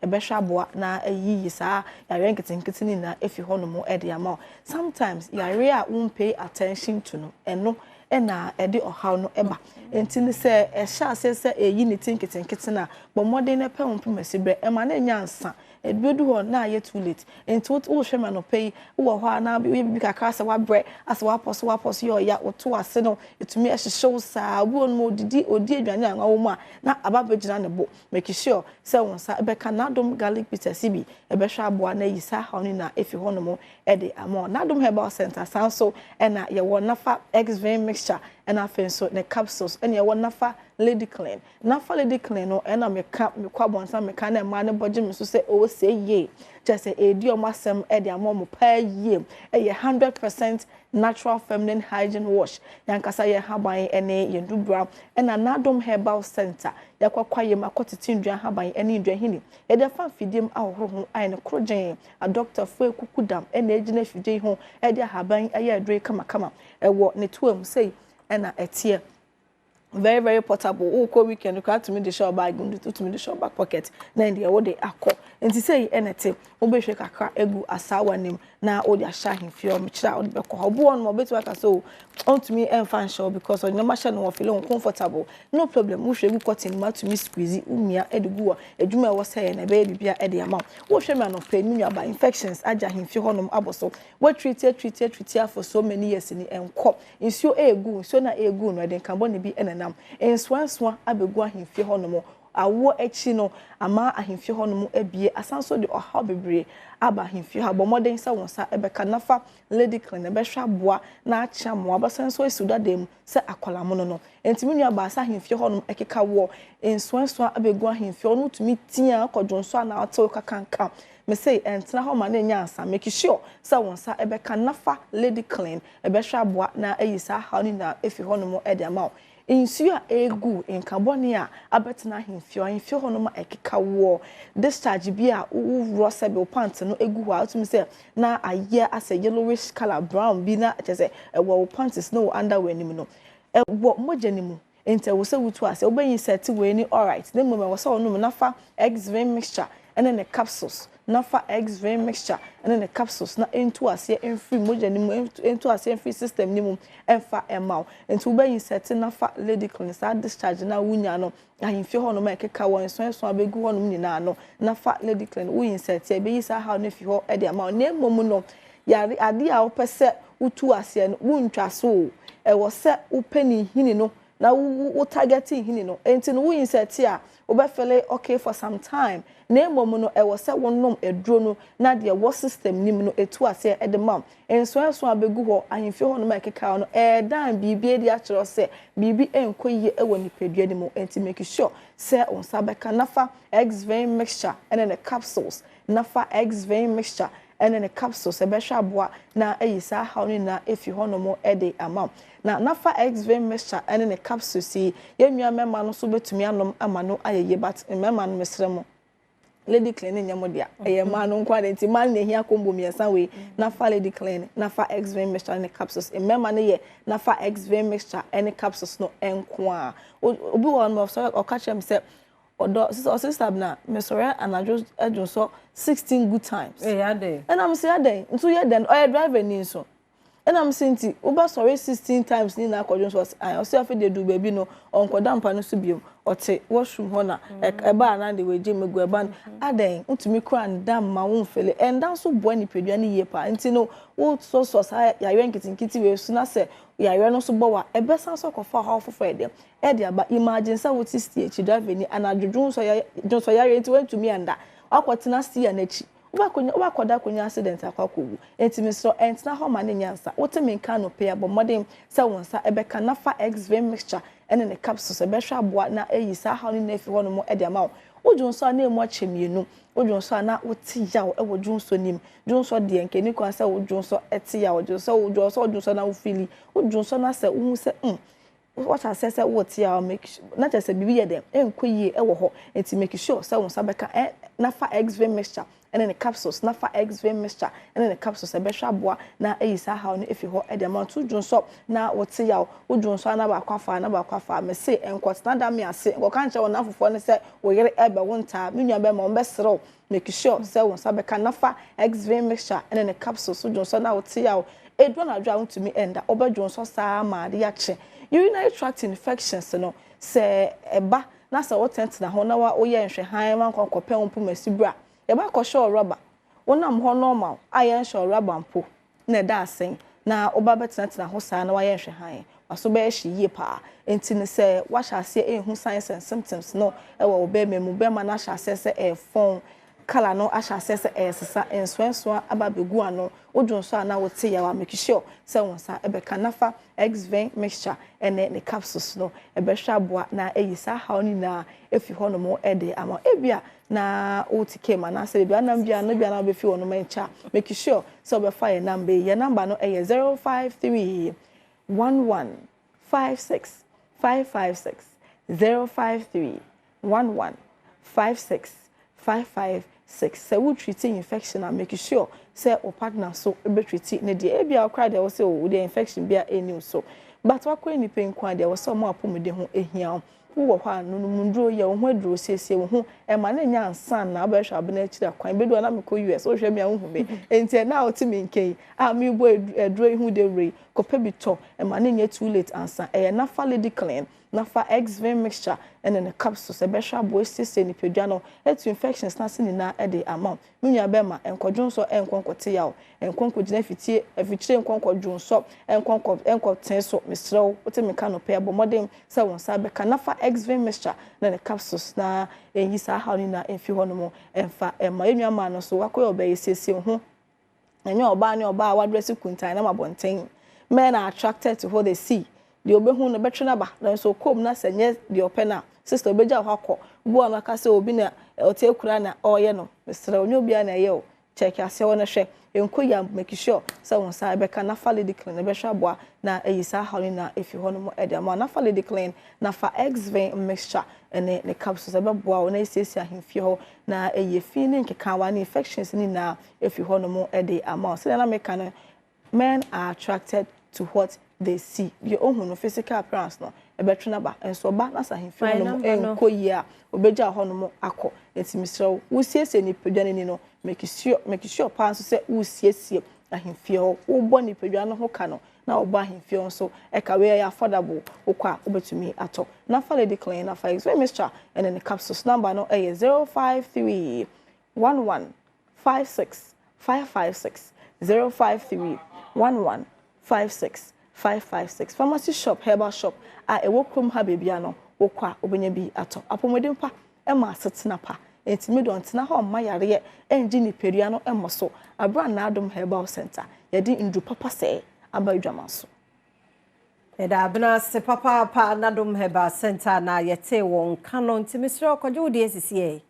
wo fra number na nchiremu bia nso ewachira on de bema obusua ni adofo edi wa wodanti ya wo hye wo mo na nhira na awrade de adomo no bi nso ye nso enti happy birthday nkoma nana yawo danso amankwa happy birthday nana yawo danso amankwa Faith Kids Academy eho ena wo o ma me o papa Mr. and Mrs. Amankwa omo we show a happy birthday awrade nkoso nhira o awrade nya okese omo osumfra dumu nkwa dumu na nimdie enyama emaw awrade nhira o papa pameba ya menya okese nti wo ma me no papa unua mu nyina ewo show nana yawo danso amankwa happy birthday. Happy birthday nkoma Nancy Telavi Christian Montessori School eho na wo erade show erade nya okese ye heni school bag oma osunfra dum nkwa dum Madam Hannah Labi Agawu ye ne ho ene free ba ene mate ni nyina na omo we show a happy birthday erade show onyo okese kesi obey kese pa. Happy birthday so nkoma general manager of Vivid Beam Asankwegwa Pastor Isaac Kwabna Anane abrewana na ne yefre no nti Pastor Isaac Kwabna Anane happy birthday erade onyo okese kesi obey kese pa. Sansona happy birthday nkoma Ernestina Buesiako Entry way free ukunu Mr. Kwame Apia ena always show a happy birthday osichese wo ye na ade nyina obapa unkwaso afi happy birthday nkoma Lady Sika Dennis Ahokake level 200 student nurse you see I want to Miss Photogenic 2025 our Keta Nursing and Midwifery Training College happy birthday obapa unkwaso way free Professor Coleman Adenta and always show a happy birthday erade shraw nyo kese kuzi se obeye kese midi afia amankwa tamaklu mambo atima de fantido ayakrado odi ahosepe etwaso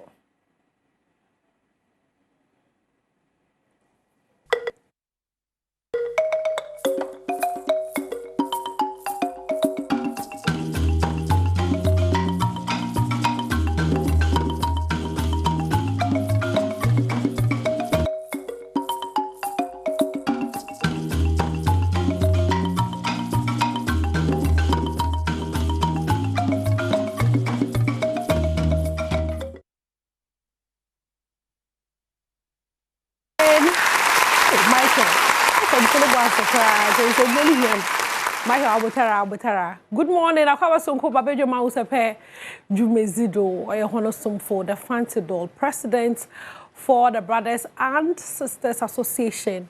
And maybe you weekend in or a big weekend or a big night wokrom hade me Saturday in fono no nya sem kakra bakra wokrom hade na za wo fono telesale Ghana Music Awards no obado na odu da membre na ye celebrate nyama bebre ye celebrate hen music stars no na ye celebrate hen ntare share na ye celebrate hen nyoma papa awokrom ha de impo no ye celebrate known faces and ahono ma we contribute in diverse ways towards hen nyom business awokrom ha de because nyom business ye biggest sport pass me hen wo Ghana ha de na na what no za kofenwe ze chipa no Oye bien, most popular song of the year and our best artist of the year.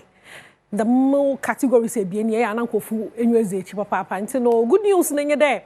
Can promise so that we catch on no onyai artist of the year. The mara na Michael. The Marana most popular song of the year no so called King Paluta ohonom ne nyom aseda no mede nyina be ya aseda o wo chema Ghana ha de nyuma wo release ni nyina ro da me nyom no na oye popular pa oye wiki can promise or kwa pro obopoe mu wo fie ha de na menyana tena se kasa kakra twetwe nkomo fa nsem bebre ho broye ikra na kwentu otum wabaji artist of the year sisiara himfa no ozi henroko na za orisho kondo be nyinara no onye makasa wo ho tino mayen kwhwe na yamra Mama, congratulations, Kesepa, artist of the year. That's very big. Maybe Sade, how long have you wanted this? From when I started, I always wanted to be at the forefront of what I do. Do I have to speak English or Chi?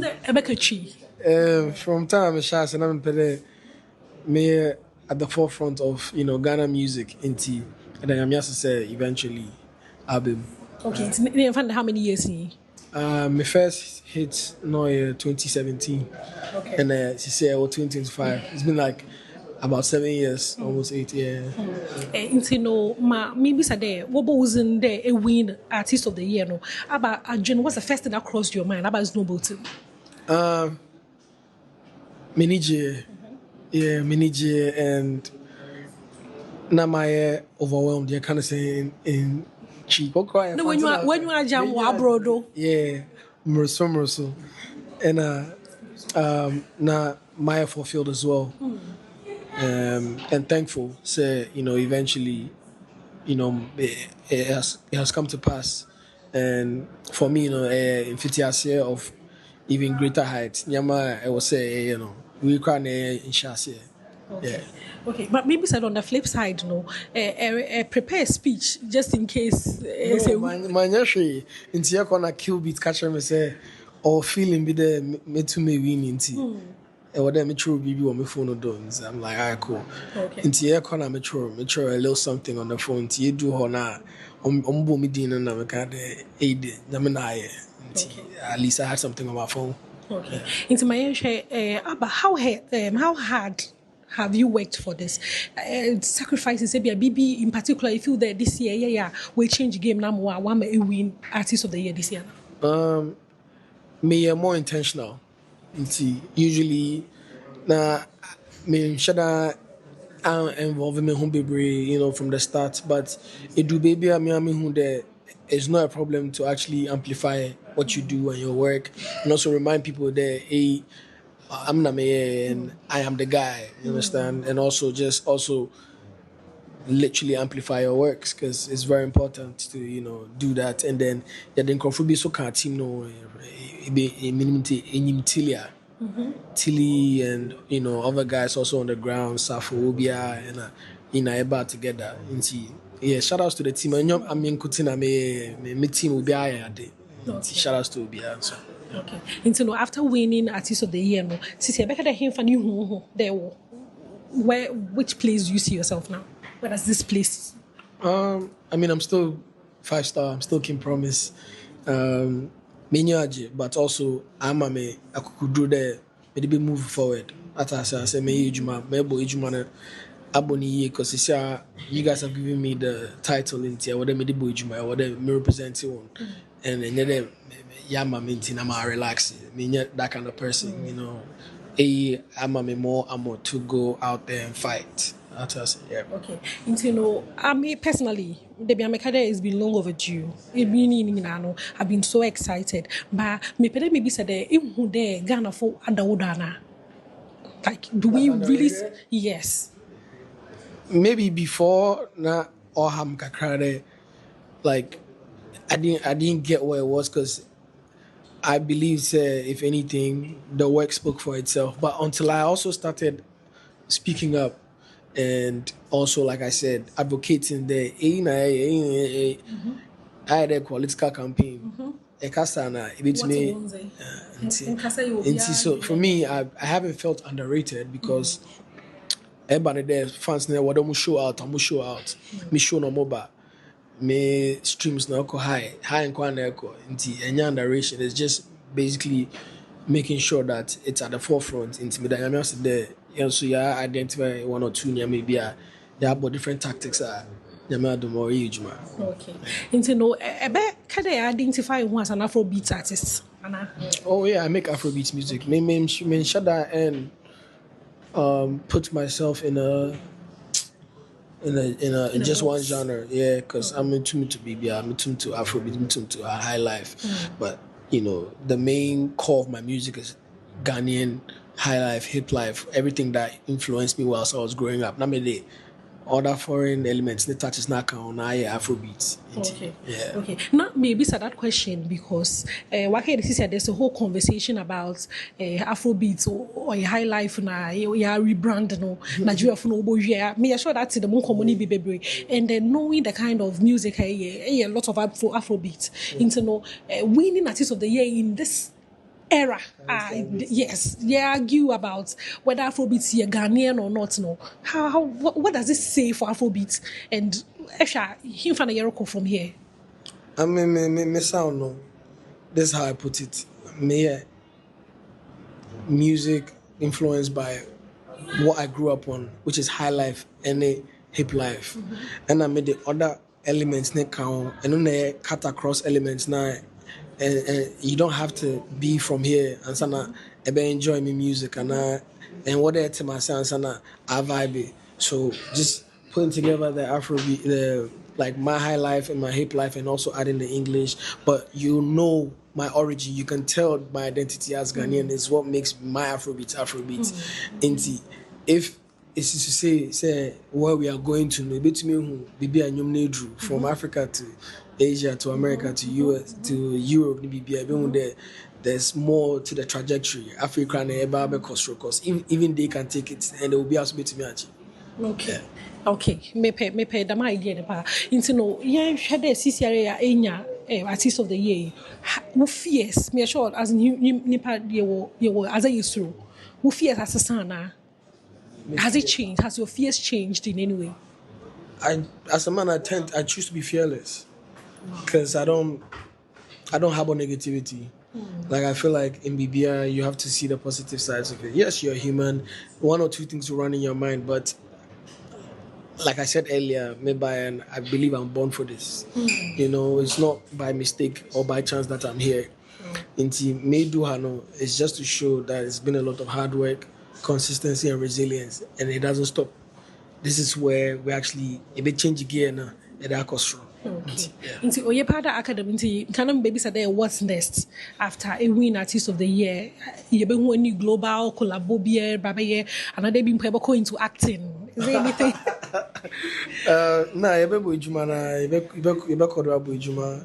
We'll just literally push. More music, collaborations with Obabado, visuals no be crazy, shows no so, and literally just pushing our music to the rest of the world and not forgetting home because very important there. If you see we have grants at home. Also that will serve as ammo to take to the world because many will be on the back end on be pushing. You're crazy. Performance or your Ghana Music Awards, when they performance, and it was so beautiful. Who came up with the idea? Then say you performing. That's the legend. I sampled his song also on my favorite story record. Last year, Promised Land, December, where it was a surprise to be in him and he came on, he sang the song, and everyone just went crazy. So I called him, I was like, couple, in there maybe perform more awards, and it will be an honor to have you if you're available. Say it to me. ISR Dunibio. And he, anytime I've called him, he showed love. So shout outs to him, for, being one of the legends that didn't gatekeep. If anything, they open up and they try to, help out. And I respect him so much for that.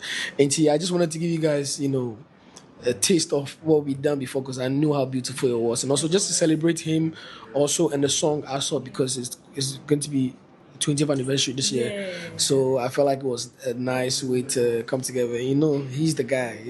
He's someone I looked up to as well. So for me, also sharing the stage with him on such a big platform is something that was very, you know, personally, it was special for me. And it was special for him because we didn't see him coming. See who that was a good, and your performance. Oh, this is your performance. And how did it make you feel? You know, the funny thing, I said it earlier that I've always been a bad boy. I'm good on the stage, but obviously there's sometimes when you hiccups here and there. You know, the previous ceremony, encore, the way I planned for it to go. So this time, I said, what am I trying on there? I as a papa. Me with the stone boy, I congratulate you. Meaning I respond there because people were asking, why haven't you responded? Mama answer that. I don't wanna. It's not a big deal, you know. Like I feel like it's literally I'm still replying to everybody. Okay. Respond. Okay. Matters. You know, last say you in 2014, Oshia who in 2024. How about some non-cover action? What's that one thing? Me in 2014. Yes. Oh, I was a child. I don't know. It was like believe. I'm glad you believed in yourself. That's what I tell myself. But that's the Papa Michelle. Big congratulations to you again. Thank you so much. It's here artist of the year. And can promise congratulations. Kasi pa onkomo. This year ya kasi time ya besan ya for bimpana this year one besan aji atasa. Until there you be a new one no.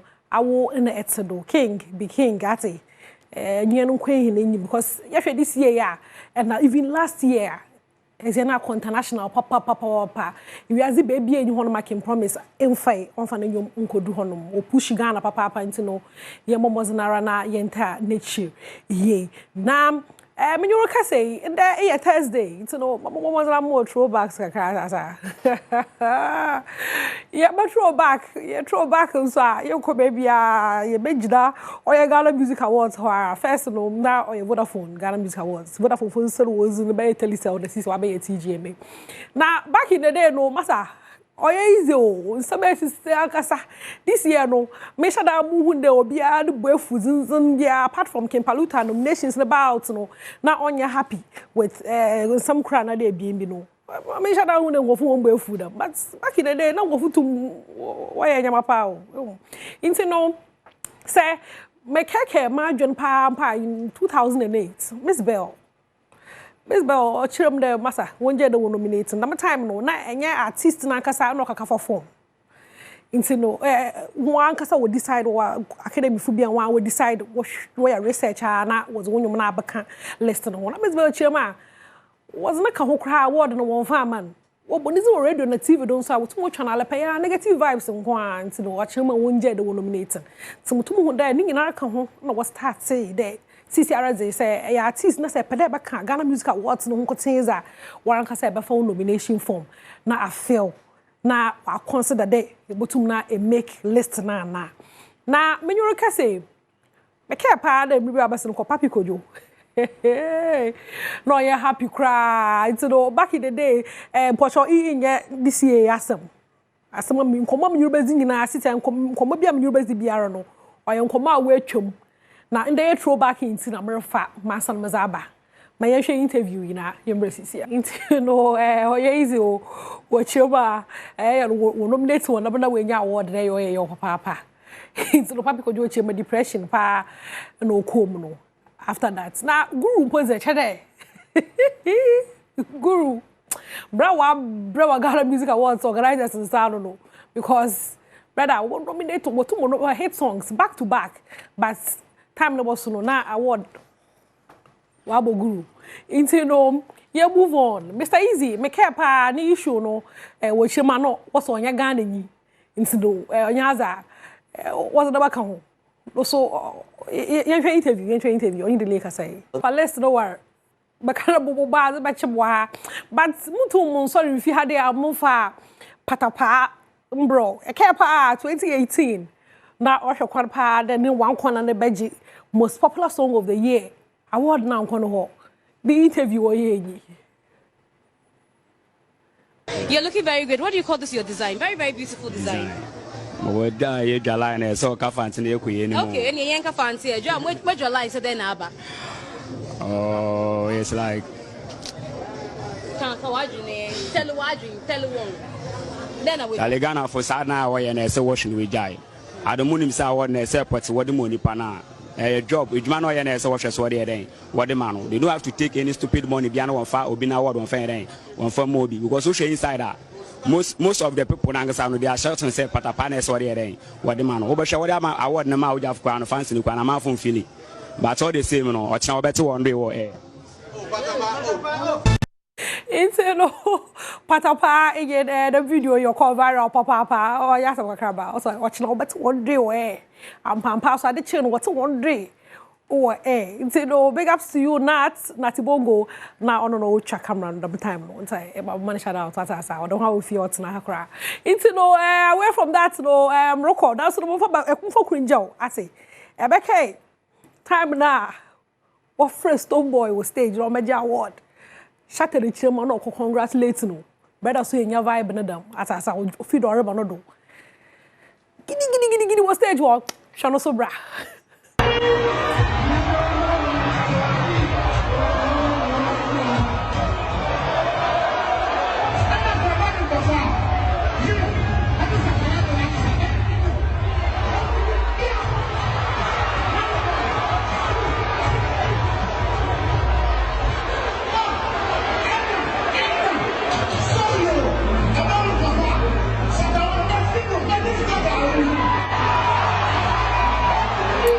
Into no 2019 no and the master me see into me say 2019 no yenya artist of the year because of the incident yenya artist of the year and there in the Vodafone and Ghana Music Awards for Baba catch for him there the meaning pen no win is well I never know the mean simple no wabano wanna be in shot and Stone Boy back shot as Austin Debbie na no no on join the bill won't call any more from on sa on your sikasam into no ban over, yeah. But onala no so join. Oba friend on sa on your sikasam. Business is business. On bezagwa. Into no aha na meze ya husepe no mizi besi one obuom OPD Richmond nyamisha hu nyinara da mara na camera Thomas o hade na tibongo onso o hade nyamisha papa post Moses and Michael Air Sound. Waba Kofi Ampedu head of productions Masalute no. Mark Weber director papa. Into no more so do yami aduma wasa na yeshia.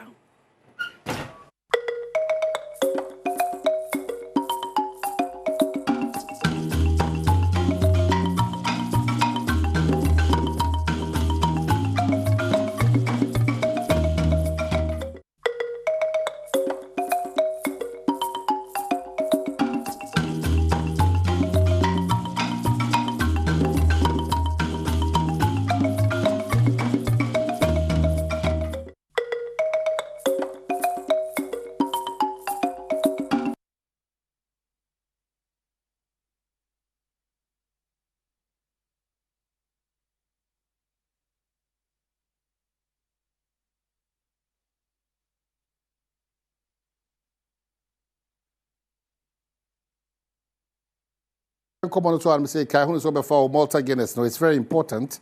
Every time, everywhere, every day, every activity, and as an event to be or Malta Guinness. And I'm saying, I shall so dear farm when it's proudly made in Ghana. And to say, you can no, and our bottle no, when say over fire and now the dijuma. Now, can was a vitamin B, so I mumma, and the Bribia no Malta Guinness no. Now we know how den soon kukra.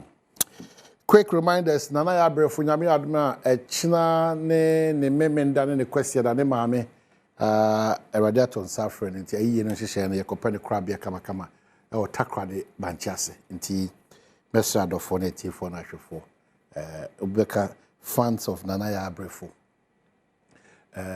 Momianko Tanachi or takra de banchase, China ne memenda and a year question na yemuano. Na onkokata ne mame it's so important and exercise get to akra but radimana they need strength on any new man any new mema nyina na ebusuafo nyina no montimi go through this trying moments. On the brighter side of life, if you are celebrating your birthday today, it's a happy birthday. Sonko ana enko enfamao. Se udi wa oda ena ya wada se udi wa oda happy birthday. Sonko na make us enko mao. Ambassador Charles Esioko Oredu, also a member of Parliament for Ebrem constituency.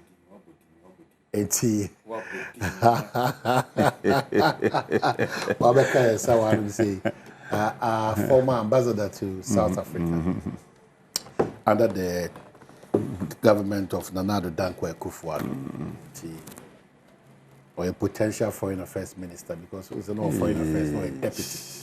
Oh my God. You nyame Ghana no. The memburu na mo batutu mo nyoma yie no. Na mo behwe mo ni yie. Na mo be demonstrate leadership qualities no. Mahine dey. I hinchen beti ma be show. Nti Esioko imagine. Yeja. Esioko, I'm trying to get the real meaning. Esioko, but I'll come to that. Also is boko. Nyame adom. Ndra nyame adom. Ndra na if you constituency by. Say Tuesday na omampenyi ni DC na opa no Tuesday na yako confirm me. Badwam me confirm. Oh, waden me akra me kasa me campaign man. Ntonya 100%. And before no me na me no maka me to aba man. Nti ona na what very really good, you know. Ahemfuni na Nana Brim hene one atrankonya mpenyimfo wo district ni mu na eba kama MPP for in DC in kan ho bom amonya 100% san ye hwehwe nti honorable hakim uchinkwa sana meka wo program na se no media me ba se me nyina ba be yedwuma bom me won kran ya me hwehwe mra no me lobby for project no na ba wa se ho na project ne ba wa hwehwe na ya ye edwuma nti enka ye ho bom mpuntu de nim political party timemufo no na so mo benefit from yemienu nti no ono so no ndra ende kra wa frame o damase boa me de boa ya confirm no nti ono so ahye me bo se o de ntuma wa be kamede ho na eja ya ye adwuma abom Pragbasi nitu amani na wa start adwuma fa opportunity we before the channel once I be the chairman one who can say outside areas I'm doing them no when I saw Osrameka say unyi ano what's akwenda oh my hene what start adwuma say omi busa say oh nyame adum yaguso di wa hyase enye hyase ya inaugurate mu now we have a problem Obi possible. Obi adwene no home. Omani board no. Board no enye bibi me kan say permanent o. Say na no dey metiase the fanko board yi. Wo ho abe 4 months ni ya to for say emergency bi aba. Bra mo betu ato. It is a start ejuma. So after inauguration at least to promote share with you back be former course. Na mo tell you question what start ejuma. As you said money every day work. Oh okay. Oh the same time so it's not every day work I know. No. You know I understand what the board means because me aspect of education and corporate governance. It is here you know ebia make mama say sub committee bi mu ho oh ye ehwefo Michia His Excellency John Dramani Mahama, the President of the Republic of Ghana, our able Vice President, Chief of Staff, the indefatigable, the strategist, Julius Zebra, and Michia Chief Nunkasa, Dr. Kalisus Mahama. Yeah, Michia is Kalisus is going to the President, Executive Secretary. Executive Secretary, yeah. Former local government boss. Yes. Very dynamic. Michiano place in Nana Santibidio too. I don't know what Nana Santibidio. Yeah. I said the Bibian assistance how. Michiano na made an asi. What I say. Michiano does it is that or mama appointment. It is between him and myself so me dance. Yeah, appointment. No, yeah, Michiano Miss Michiano let's say appointment. Am I? Yeah. Bibia de eboko. Good. Na me fa ofide we so ade asida kese ama honorable Asyokom. This is a type of leadership at whichever level we find ourselves at. It's just a year exhibiting. What is your kind now? So I call for 100%. Ah, yeah, 100%. Me constituency, me district, me MP say the people should vote with their conscience. They vote again. Hey. You heard what the honorable member said this year? A new party? No. From which region? Of free Eastern region. No, NDC the stronghold, okay? Yeah. He went and spoke on behalf of the president, and the nominee had 100%. But also, World Bank, no. What say? The assemblymen or whoever they are should vote with their conscience. When the president have nominated somebody. Honorable, say, at the end of the day, no, the better Ghana agenda, we setting Ghana no, on the issue. You understand me? There are good news all over the places. Petrol ever form, dollar ever form. But other factors lead to obi to be control here and Nura. $9 I think it's just taking mega crack. I mean, whilst you're in government, you are performing magic. Sometimes if you want to near diarrhea. Wow, my uncle Fred was here. Sika odie pa na expectation Debi baby. Obokaba. Okosi sampo a obi anje. Na so obokaba. Oyifi ni dem na okosi sampo a obi anje. Na me kwaji na me komoka. Kutawa die. Obi ka chem say 2 months ago okoto dan estate dan ni bi. Na say $135,000. Na ko twen ya, na ko service ka bebre. Nsi Debi Upronudo, Abampaba, Tumbo, Eba down, Abampaba, Abenlande. Quality leadership. What can you? The Ghana we all want. Abenlande. Na me bompa say, so let's hope and pray say the gains. It is not about hoping and praying. It is about our attitude. Yes, Sumai. Let me just cite an example and say, Uko South Africa, which have been a regular visitor, Uko South Africa, at the airport, the maximum you are supposed to exchange into their currency is $10,000. And you must do that once. Fakupe. Uko, Jaisi Kamae, the only bank of Fako. You get it? But in Ghana, you come baby, I could do a home dollar rate. The dollar rate? No. Dollar. That should not be it. But I buy here a juma in dollar. Rent for a few rand. I buy juma in dollar. Mut yaka, mo yes a dollar. And I'm saying, I buy commodore na wedding in an engine man onEssica. If you are for doing a war or sue cantonments and that's for you know, or my holding engine, I'm on a neat quotation. Now, what's so what here? No, yeah. Now, me, you won't be a won't be a nipa. You see, I'm on corner project, exchange rate, I catch as 12 point something, 8. I feel they don't catch them so who can buy Eba 8. Eba 8. Ma will pay that on Mutumu, Eba 8. No money, my calculate, but there'll be an exchange rate equivalent. Yes, sir. It's equivalent to the city. Now who talk car now? So car no idea say $60,000. That was our 4 months ago, and then they cost $60,000 a year. Fufu. What did I say? They be fine. We should talk $60,000. My dear too. My exchange rate mini dollar. My equivalent in 10 AI 12 point something. I want to do we start to know kick say, hey, you come by. Waba. It gains way sustainable. And you know so what that would be so dollar or them graphic or print or yeah no. onye num no ho afene umba num mo ho amo $3 no ho no enye dollar nko on pounds o hwehwe ba kakaka on euro sifa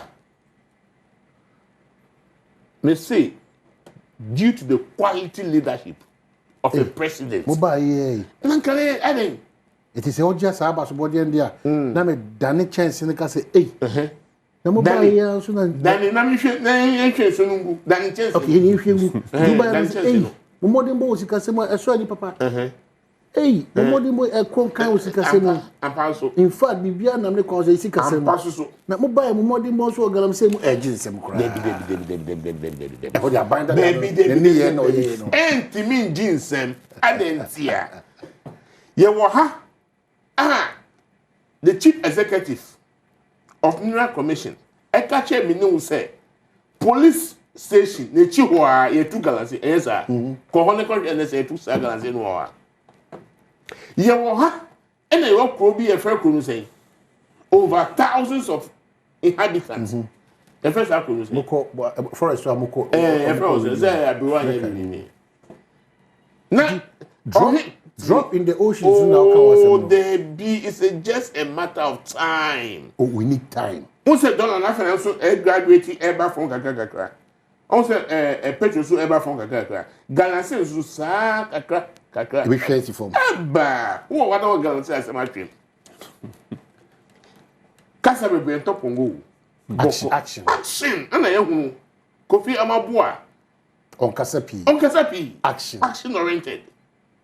Nene se ukonzima de na chiho agin mo say dey illegal money and me catch you say it's a matter of time kakra do we need time the real team will step in say na who your operation now you study the environment it takes you a time so the MPP time me broso na 8 years pa the other even 2 years kwa say busu too much susukasa na fe no ba ba mo they be 2 years to fight that crime is too much. A tourist game. Of course, we will face it. We are ready for it. That is why Ghanaian voted for us. Don't joke if a gentleman of the land called His Excellency John Dramani Mahama. Also, obey. So I catch you say 2026. Saka Eda energy over 60 billion. Also, obey you. Wakanjo obey. Wakanjo on kasa kwa o. JMA. To new money, what about me? JMA. Oh, a new way, just say a second national anthem. Oka obey. Eba me try to. Oh, now wait, Saturday where we go Kenya. Me catch us obey. I see. Or see, 16 ministers. Yeah. She say I 56. I can 9. 56. The account 9. They be on the 56. What the 56 now operating? All shining. The 9 account they will be over. Oh, over speed. What do I say? Me yana me TMP before on my hini chemi kwanya on my baby. Chemi. But so won't mean deny so money. They be okwan on my susu na ye omo stronghold. Ana mo yes akwan no. Asphalted. Very thick. Wako framante wako wa ukruba. Frama hipa. The whole OT and then vote quite bien. They be. See, on my you see some of us are too smart for this game. Me started game when 1985 as a kid. Sadly, humpe. Under John Dramani Mahama, even under the late President Mills, may so rest in peace. Who can say you want road this a friend Gidisu BMW as me buy. That was the beginning of the Eastern Corridor journey. So under John Dramani Mahama 2024 or 2014. You started lay asphalt. Eastern Corridor. Every Asikuma Junction, Papeki, Ekofo, Yenye, there be a have Eko Tafi. What you say? A mobile, no, mobile auditing of the roads. And you and I, as we sit here today, so I report in Yehuye. Into Munja road, no sana road, no potoy. And a mom say a young woman. So yeah, quiet. I was say intentionally what just I be say na afi the war san ko pasca so ukwa eni e kwa ye from the scratch anye de ukwa penti ye nu anye de ukwa penti ye ka e kwa ma ye from the scratch e kwa ye from the scratch I mean nim no ukwa background among others on the was from the scratch. Oh yes, you gugu koko dia left and right ye kwa kama unna so na wakata na wo drive ni bi na ye peno. Apart from that, can be man in no be na mobile no. Mobile bi. Yeah, starting here dada. Yes, you baby. Mobile. Governors Abuja very effective. Or from where you ma. Inspection. Now who contract is what you mean? Inspection ko dey say ko Kumasi a amuakwata asenso. Obi ramoto we a amuakwata asenso. Okura honma amuakwata asenso.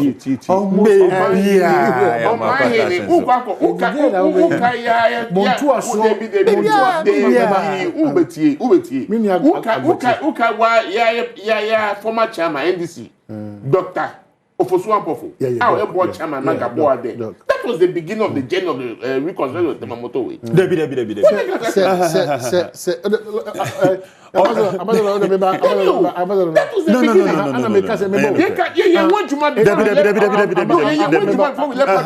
know what I'm talking about. No, it's not true.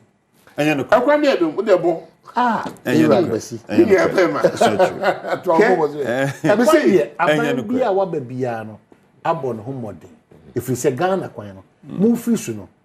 Say if most repatching of a road, say a will boost off. Oh, there so patchy coin there. That is it.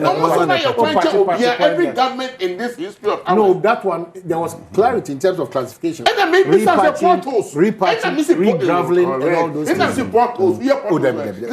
what I'm saying. Almost my team, I make a show. There was a road in Accra here that was constructed in 2018-19. Now road no order that. You can never tell me say from Legon, Goy to UPSC to ARS. No, that.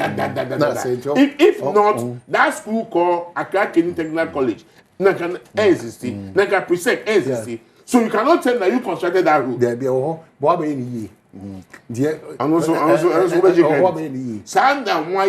maintenance in the fourth dispensation of our beloved country.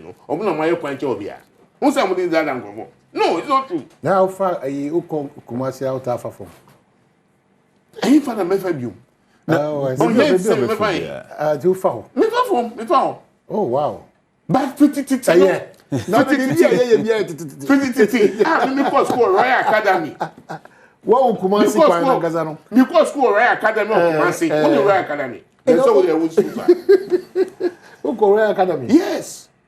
Oh, I see. Yes. But for Konongo, as well as 1971, I'm a Royal Academy. Diversions about Konongo Kwana, so or Moyi Kwana to what was on? Diversion about a twasso.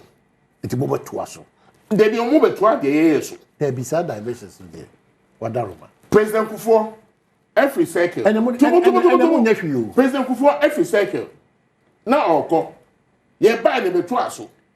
Obiswa twasso. And in the fourth dispensation of our beloved country, then if we are disputing their figures, no problem. But in terms of acquiring, they be adjective or say in the fourth dispensation of our beloved country. And then so also won't figures need to mark. And your figure, you're still not getting me. Acquiring almost the fourth dispensation. Acquiring Kufo, Atanos, Mahama, Akufo-Addo. Omuna moye juma chao bia in terms of roads. No problem. Which is not true. You know that. It's subject to debate. There be quick debate. Now so trick them. Let's just get away. So they cover. Yeah, Amazon. Is it a more one foku about that's why you foku. Narration mu ye no. Oma I twisting too much. Say in the fourth dispensation 8 million credits or more my coin pa. Okay. And the one who runs in Massey. Okay.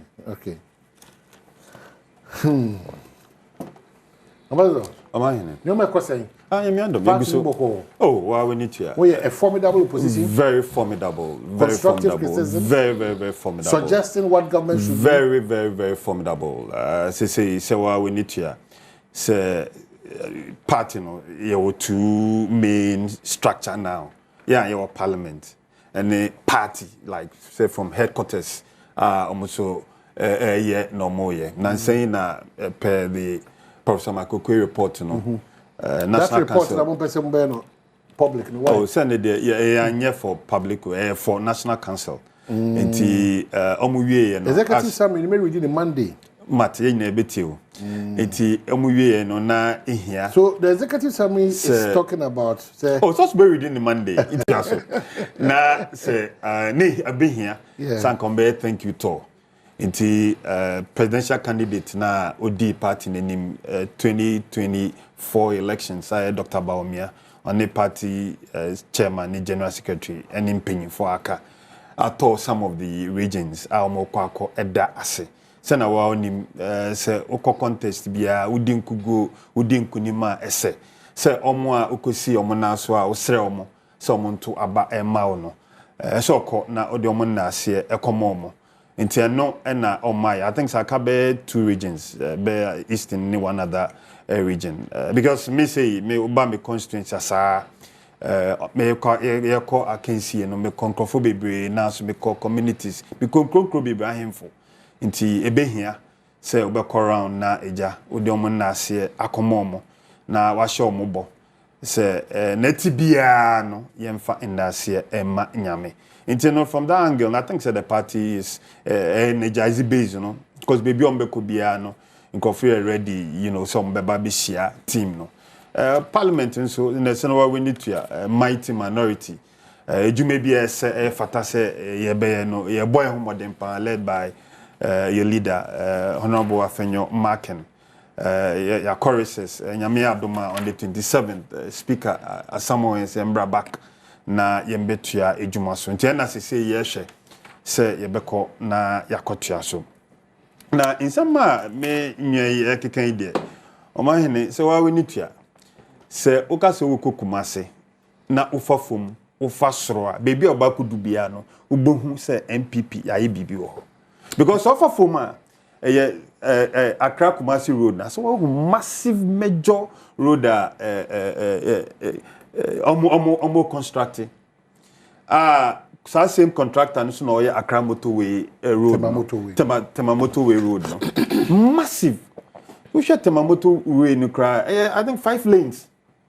From both sides. Accra airport Tema 5 lanes, Tema airback 5 lanes. Into here so my bay so omo betua so. Sani ye hwehwe ko governance there se no bia ka no. Entua so continuum.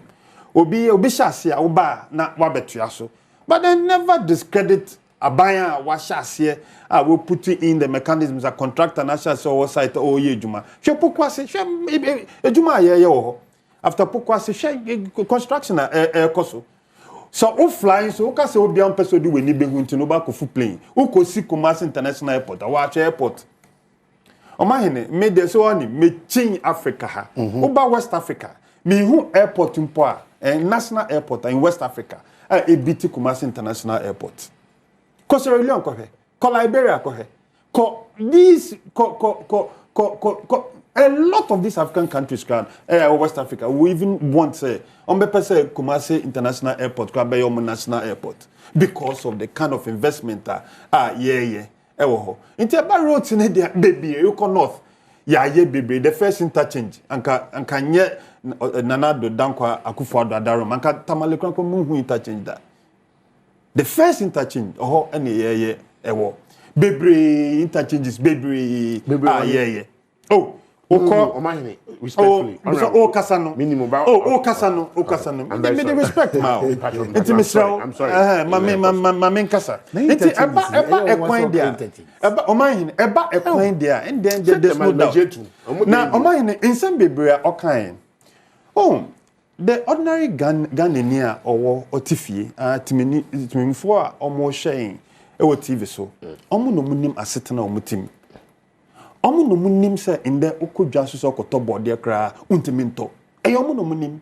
Omnom say electricity bo ya tum by a certain percentage. Omnom say insure ya sa tum by a certain percentage.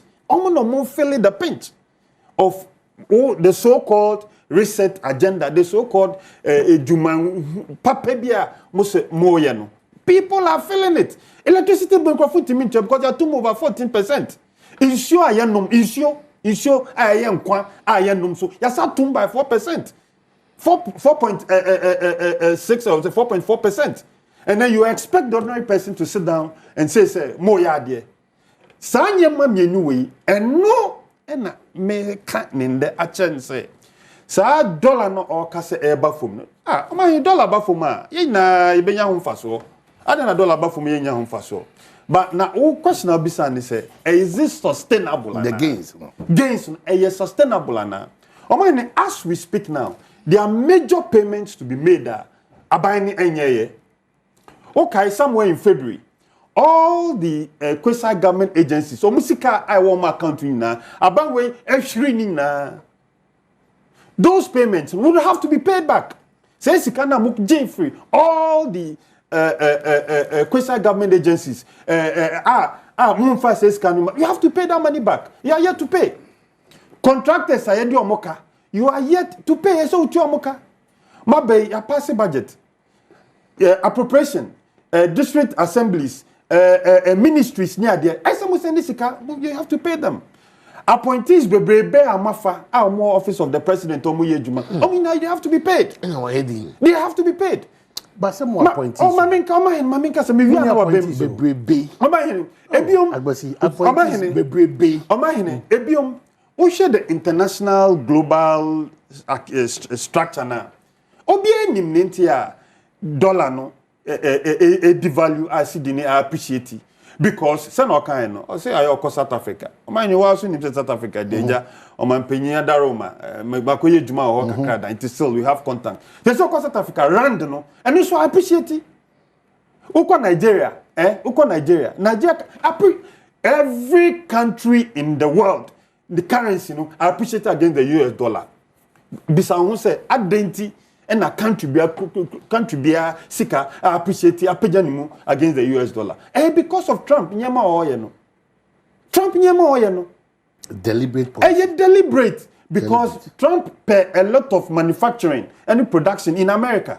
That's what is happening. Now it's a dollar, so there's a dollar, coffee, ubia catch code.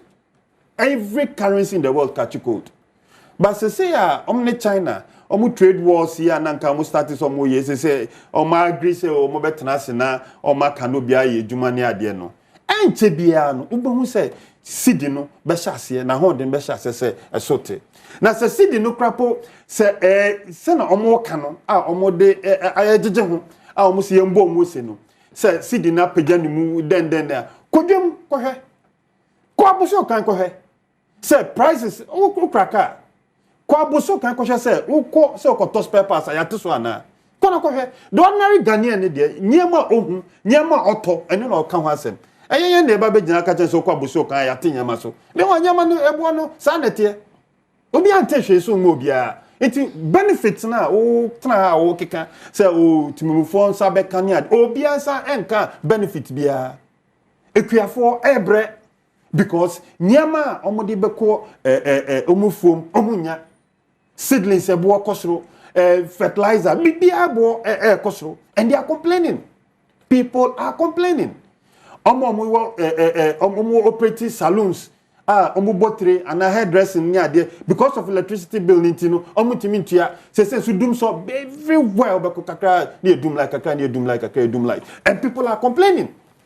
Teaming youth omo di NDC echire ekoto abama NDC say omo chen say asade na make na ton asum nti na wa di manti agwese be na bisa asa make na ton asum o ma hene ton asum nti na otie no agwese manti be na bisa o ma hene jetum o ma hene youth o ma hene youth o ma hene youth omo di NDC echire NDC promise me juma eni ade omo bae Then no my youth. Just say so mun register near then 400, 500, 600 Ghana.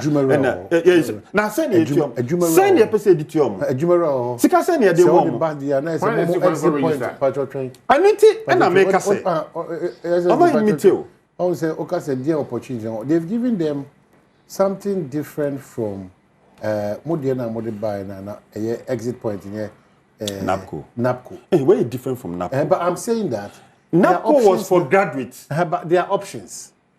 Momo de the UH in a quiet assembly. Oh, then in assembly. Which of the graduates?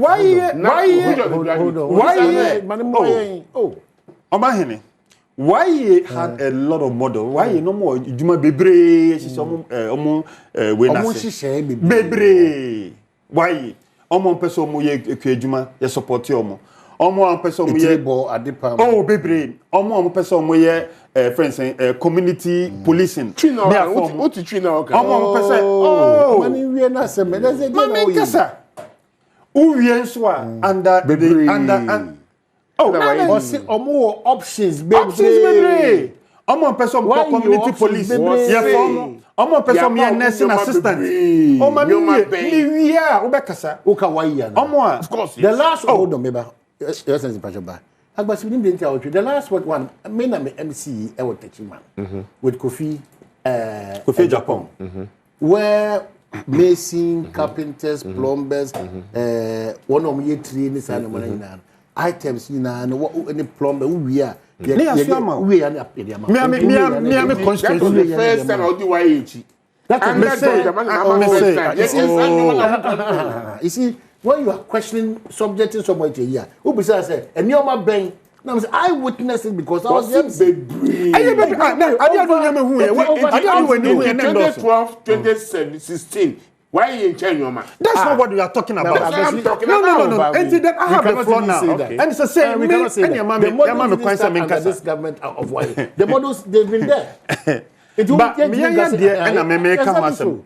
Introduce so no, me make us I witness it. Eh, bebre o mahene. Ya boy you tini bebre. But then enye enough because still no a lot of the youth out there no opportunities. And unti na hayen. Say in creating jobs no o sa pamon kola so mun ko tene fie. Wow. Per sa letter chief of staff jobs no? In creating jobs who Robbie Peter to pay Paul how na oba who take over Adom FM na o say okay me a new way into o mahene ko tene fie lawyer mun ko tene fie for reasons that were stated that ebinimu wo ho no ma one o go through the due process ebinimu wo so ya friend baby or ya friend power ebinimu wo so who your probationer o mahene no cre oh, I no credit. Omahene. And then what they are failing to recognize, they say, some colleague will pamo marco tinefie. No, befa omo party friends, befa omo electoral commission ID card. No, they are to omo train the next election. That's what they are forgetting. Because they say no, omano ejuane ebebomo. Bebre no so how omo share omo yerenom, omo share omo mba, omo share omo maame, omo share busuafo. Na say support na nkomo wo mo de be ma say busuafo no say who ye fi ho you're going to create enemies for yourself.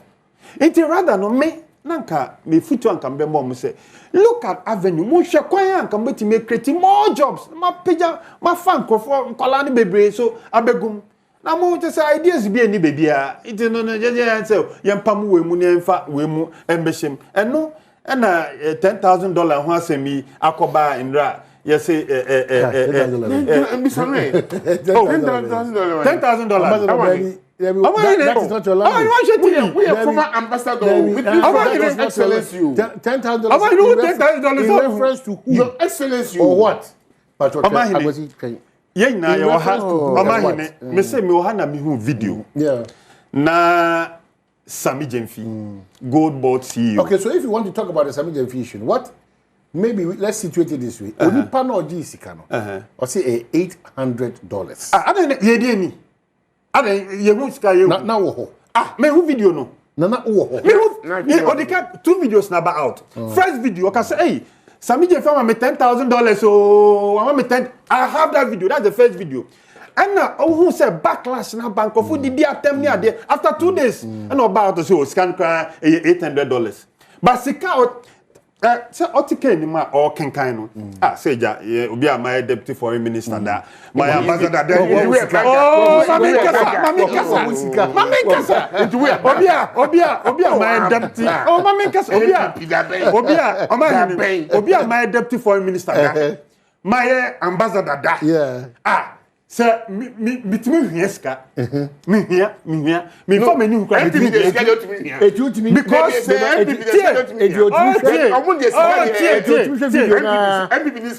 video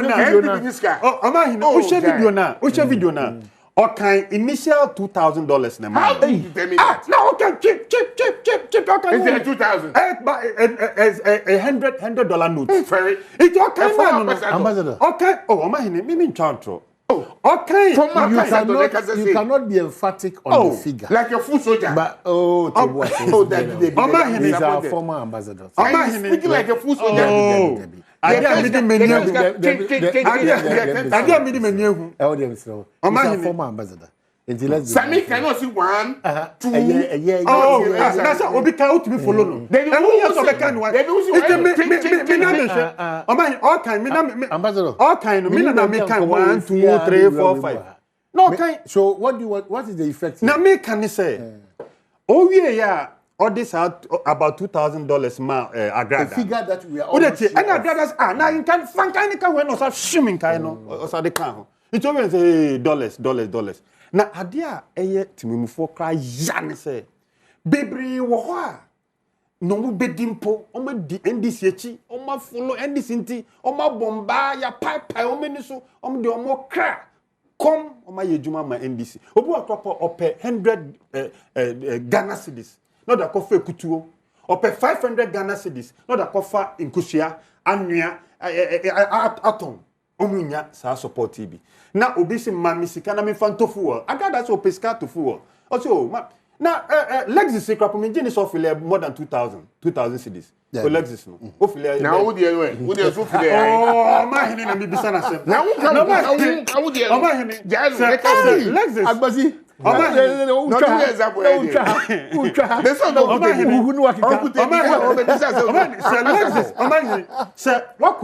na obiesia so na yende bia me ko ma ko constituency de bia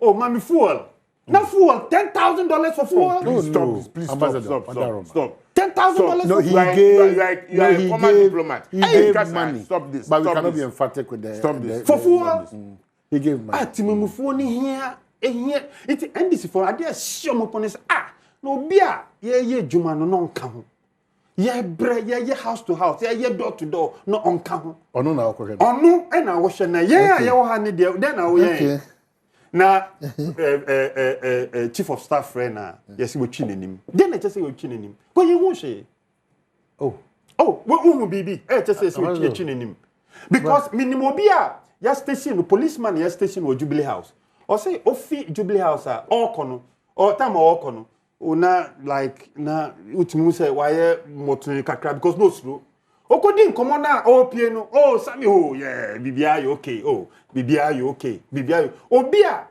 ye twinanim na ofi Jubilee House na ye bisas na Sammy e cause so bibia you okay mama slow bibia you okay mama slow na ube catch na say we ye twinanim a then the church say we share bibi efi ade a oye no so ambassador well e okay there unsa one time you that's so bisa ma ni me ya no say time time ni le wi beja ha ina ma agbasi na wo power person can say opposition beja ha ina ma power person can say in conclusion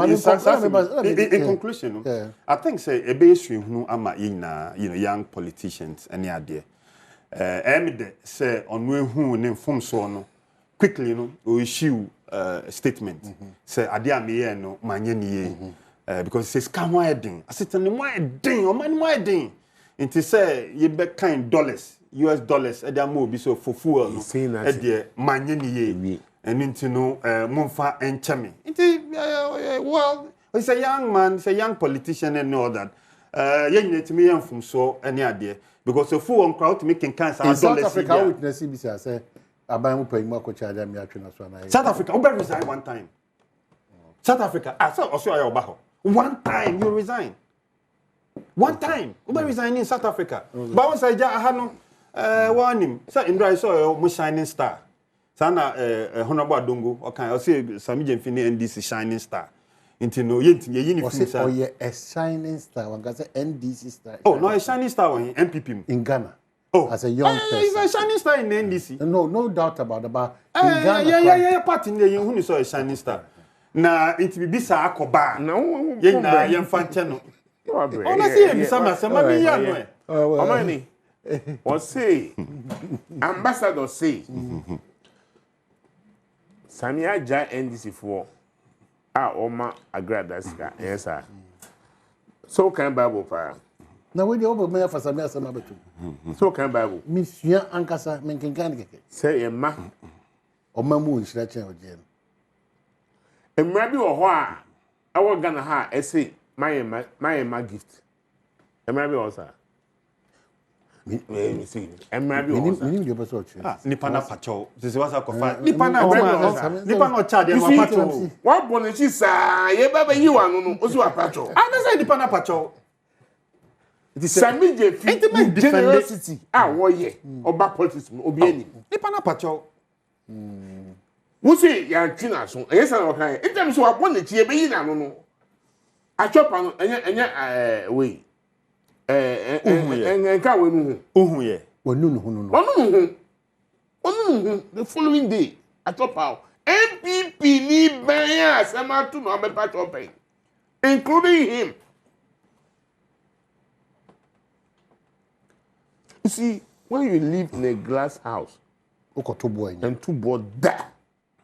Enti na abwa kwakun NS osu bempa aka twom se omu ye di abwa kwakun se dan o want it you see the fear sem there until me abwa kwakun o madam abwa kwakun ya madam who ka chenu dey okay abwa kwakun se dan edu me just wey di o hwe me tia se ma person o kan asebo ka twom no say MPP ni timi sura be $50,000 that to obato ono abwa kwakun na yes ah.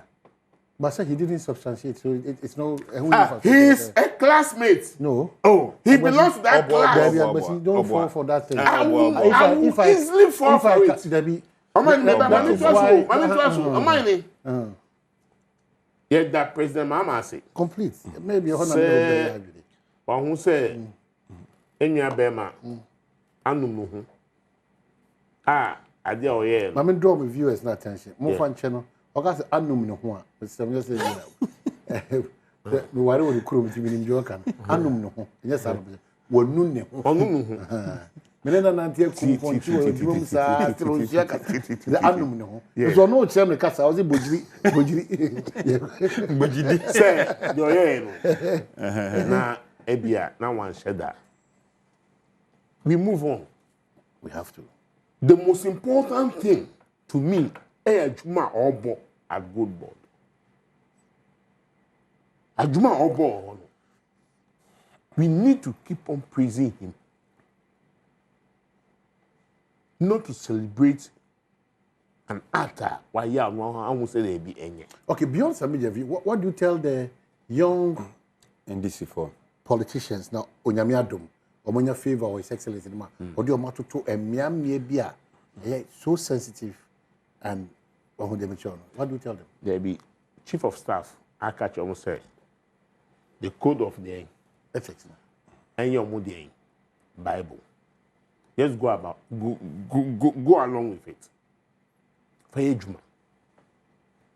O my name, assume you remember me. My chance less natural. It is a me will be now be Sammy and so a what does he? Me coach now on ye mouth. Upa di maternal ko ba chenu de me yama no me yama. Enye nyame adum momo ho. Em da fa to ama. Let me send momo. Obi ankon ko fa saska say oh wa ma me say. But what say dollars want me send momo dollars. There be me you see that is why you are not getting it. Ghana you need dollars. It says no the dollars. There be momo now cannot me send momo in dollars. See. Onu na o man na ka say e bi mu puta dollar o mu fie a ati na mu ye die.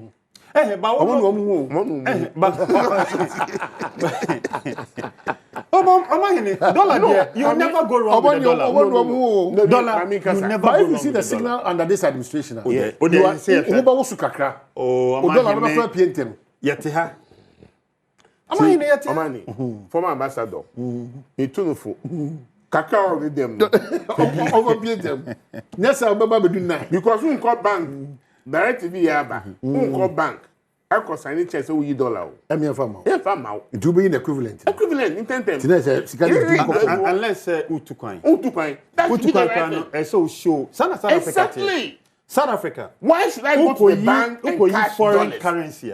What do passport? What do ticket? So I'm sorry. No, what do ticket? What ticket? So it should be in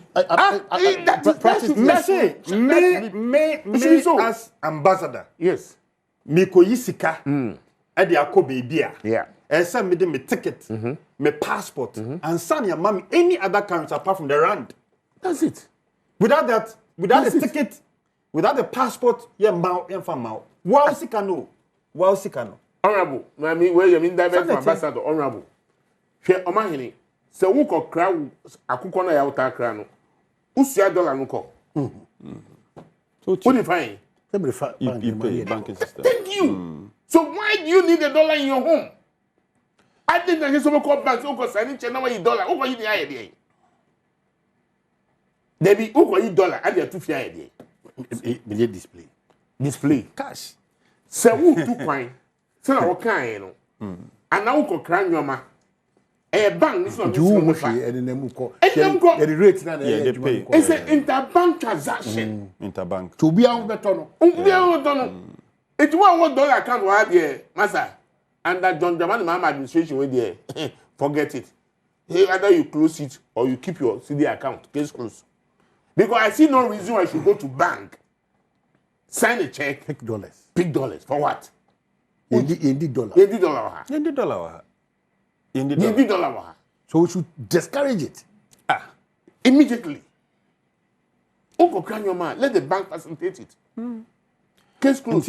There will not be pressure on the dollar again. Yeah, I agree. So also turn down. So say dollar. Dollar.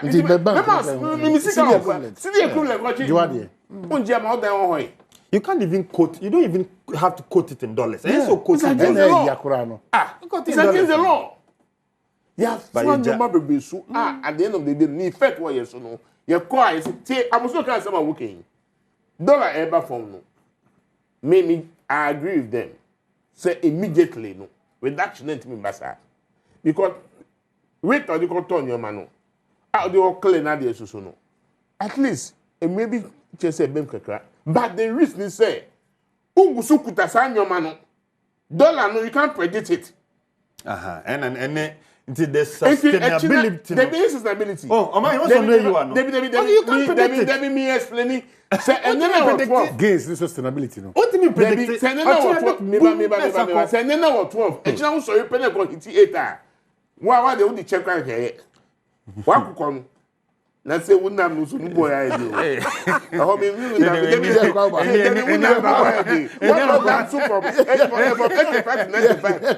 we na some birthday dedications. We the doors will be brave.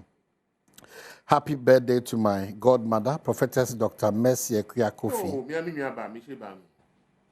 me born in. Only papa the same day. Oh, really? Oh, yes, Mercy. Mesuka Church International. Oh, she's a Pan-Africanist and a philanthropist. Yeah. So you are being celebrated today, 15th May. Your church members wish you well in all your endeavors. May the good Lord grant you good health and lots of blessings as the day go by. From your son, Kofi Atakakra Kusi, Deputy Director, Ghana Tourism Authority. And Odiwe Abba. Oh, beautiful woman. Yeah, beautiful. Very, very beautiful. Beautiful woman. At her age? 51. Yeah. I see. Prophetess, Dr. Mercy Kofi. Yeah. Oh, I see. The same, ni papa so on one papa biological father, Michael Kofi Yesu Nuchu. Oh, okay. On a relative? No, on a di me late father direct one father one man. This is not me papa. Kofi Yesu. Oh, wow. Kofi Yesu at the age of 79. Obeka self na 62 born. Wow. Yes. Very lively. Yes, Kofi Yesu. And a Messi. I wish them a blessed happy birthday. Okay, so we are do birthday, be happy birthday. Now, Miss Sancas, a couple of Malta get a chair quite not to pay you. I hear my cry, you are still good to go. I shall suggest a family proudly made in Ghana. Energy and revitalizing yourself. Malta Guinness. We move. Sheneso. Ambassador, former to South Africa, former Deputy Foreign Affairs Minister, Member of Parliament for Abrim on the ticket of the New Patriotic Party. Or can be say ambassador honorable can be say my flyovers bridge baby omudia. No kwata malabi. Oh, David Tamal measure to and the interview. O baby. Na even obechebi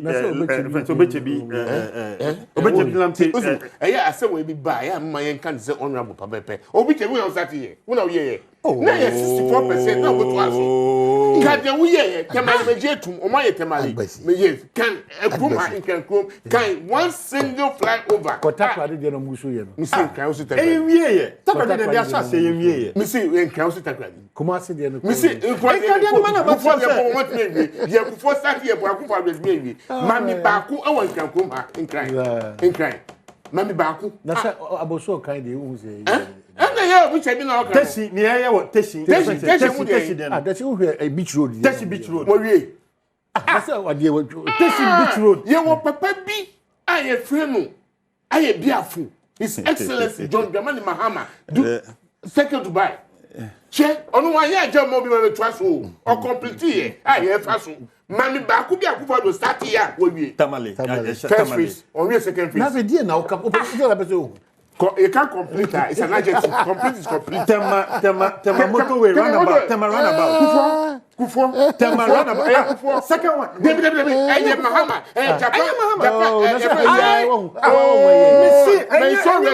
May so rest in peace. Asuma Banda, who cut the song for that construction work.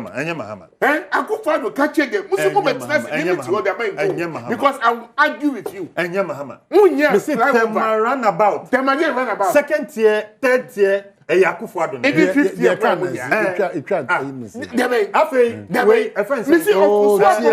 Doctor of someone was the board chairman for Makoa. Bakwa ya ufiri president fie. Ufi president fie. Eko join East Lagona. Ufi president fie. How do you Eko East Lagona. Oh, it's new in town. That job started under John Dramani. That flyover, and I want to credit John Dramani Mahama. That's my problem. Credit John Dramani Mahama is excellent. If you don't credit him, don't talk about it. That's my problem. Flower pot flyover. Why you be paying? Flower credit no. Akufo doesn't deserve that credit. Yes, flower pot flyover. One faso. I crane that's all. That crane that. That's it. That's from how many buy. It is Lagos. Crane that's all. Yellow. Me say crane that's all. Me say one. It's under construction. Under them construction. Second to buy crane that's all. Second to buy crane that's all. Second to buy crane that's all. Second to buy crane that's all. Very crane. Yeah. Me say flower pot flower. Crane that's all. Yeah, work under construction. Notice, it's not completed. Government. Government Agboja na one to complete. Agboja entia contract biaka. Tie city fly over Ghana MPP ayo kuma. Me see city. No, city. You mention it. Started and completed. Me see. No, you tell me flyover. Flower pot flyover. Flower pot. That project started under John Dramani Mahama in 2016. It's not true. Go and check. Yeah, member of parliament. Go and check. 2016. Capo be a deputy governor. Deputy Minister for Roads, Anthony Capo. No, the first inspection on the minister. All of them go fire. Not pillars do gusu. Sana sa pillar. Atomic Junction. Kufo buy no, you know we na time be complete here. That pillar no guso. Na the now the same thing apply to the flower pot there so. John Dramani Mahama is excellent. And the status happen in 2016. Go and find out. Go. Committee men of parliament. Committee men of parliament. Find out. Anya no cry. Agbosi. Agbosi. Aya na mete. Akufo do aye foko. Anya she. You understand me? Let us call a spade a spade. Oh, they are say. I bet you may move for now. I bet enjoy. Agbasi. Omo enihu akufa do hon faso. Meet you. Na so nim Kumasi pa. Me can't cry also Kumasi. Now that we join free Kumasi. Me journey here Kumasi we can go to President Akufo. Ah, na President Akufo no yen pipini. Me see Akufo do. President Akufo no yen pipini. Me see Akufo do. Nyama o kan dey be kwapo Jerry Rollins ne Atamils ne sha.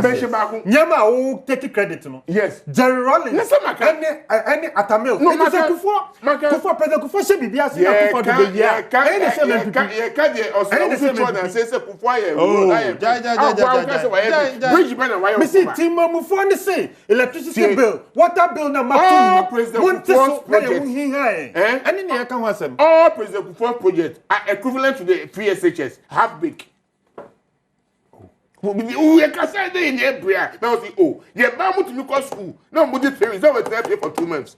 They all have big. What are you doing about it, your government? That's right. That's the review we are talking about. The review. How many years they say take? It took you 8 years not to do anything about it. It will take us 6 months to do something about it. And reference 8 years. Then you can be. You to tell me, help me, tell me. Me say all his infrastructure projects is equivalent to his free executive policy. They all have big. Free executive they have big. Yes. What the data on the performance of free executive? It's not about data. How relevant? University teachers. And afajato in Kwalani Nyasa school no faso. The investment process. You invest diploma. Mutie. Free education. Oh. Free education. Professor Sukai. Free education. NBC, they've upgraded No. Free education. Oh, somebody free. Free education, they mean. So they believe in it. Free education. Lego professors want to do Now Lego professors almost say in Kwano more bano. They have to rewrite exam. It's a lie. Oh, but it's a lie. Can you It's a lie. Oh man, it's a lie. Some rewrite. In Kwalani bia so na enya first class. Omunya scholarship to go abroad. Materials. In Kwalani bi enya first class omunya scholarship to go abroad. Ewo Me in Kwalani bi ka abudu free education. Me dey mark Cuba. Then I can because materials SHS Manfi, Manfi Methodist very good. One of the best girls school in Ghana. Okay, meet you. Aju bro. Also tenasi bia, also see the new modern bono. Kama. Go de adansi Eba. Adansi bit me gina so akase dwede bia ye ni so ananya ni so no. De nyina agya to see friend data. Okwohwe free bra SHS no free no sha say e ma na homre so na kohwe mofra modern bo a e kire say owo modern bo no e ni so it doesn't make the project perfect 100% perfect. I like your last point. It does not make the project 100%. But it doesn't make say grading them they are below 40%. How can you say that? Because the university professors are saying that they have to rewrite exam. They have to then rewrite.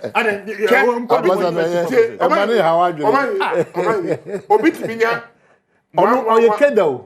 If you are not to know how to say, how far was your day? But your challenge is that the product is about, even though I say it's half big. YouTube. Half big. Baby, and so far so. Half big. I could invest a big scholarship. Wrap up. Some will surely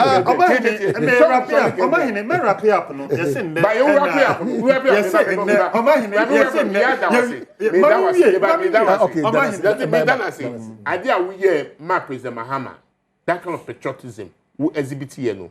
You need to be praised. Then you understand President Mahama? No, you went and lobby, and the DC was confirmed. 100%. Oh yeah. Me President Mahama na me share. No, but he nominated. But I didn't do that because of President Mahama. Your patriotism. Ah, okay. I will exhibit here no. But yeah, because of President Mahama. No, but you thought of Ghana. Yeah, Ghana. But Ghana is under the leadership of John Dramani. Oh, but I'm funny D and Batame. I'm funny D and Batame. Who say? Former ambassador endorses. He really endorses. But the point is, you endorse the nominee. You endorse the nominee. No, he endorsed the nominee. The nominee was nominated by President Muhammad. And Chief Justice, case in the case, yes, and can be per se in Nankaya pre. If you say, okay, election petition, Nankanya life, but Ghana for Nakas, oh, BBC in the Nankanya ne Ubianche. Say, Matisse, any life, a member who kukum, but ye per se, ye na, ye should be. Na ye TB. You know, me you so o platform me. I catch it. O man pay so ni Ghana. Yes, o wa buche. Ah, o kwasa buche wa ba. Ah, okay, because vice o man pay so vice so o nyame ado. On a serious note, the law is the law.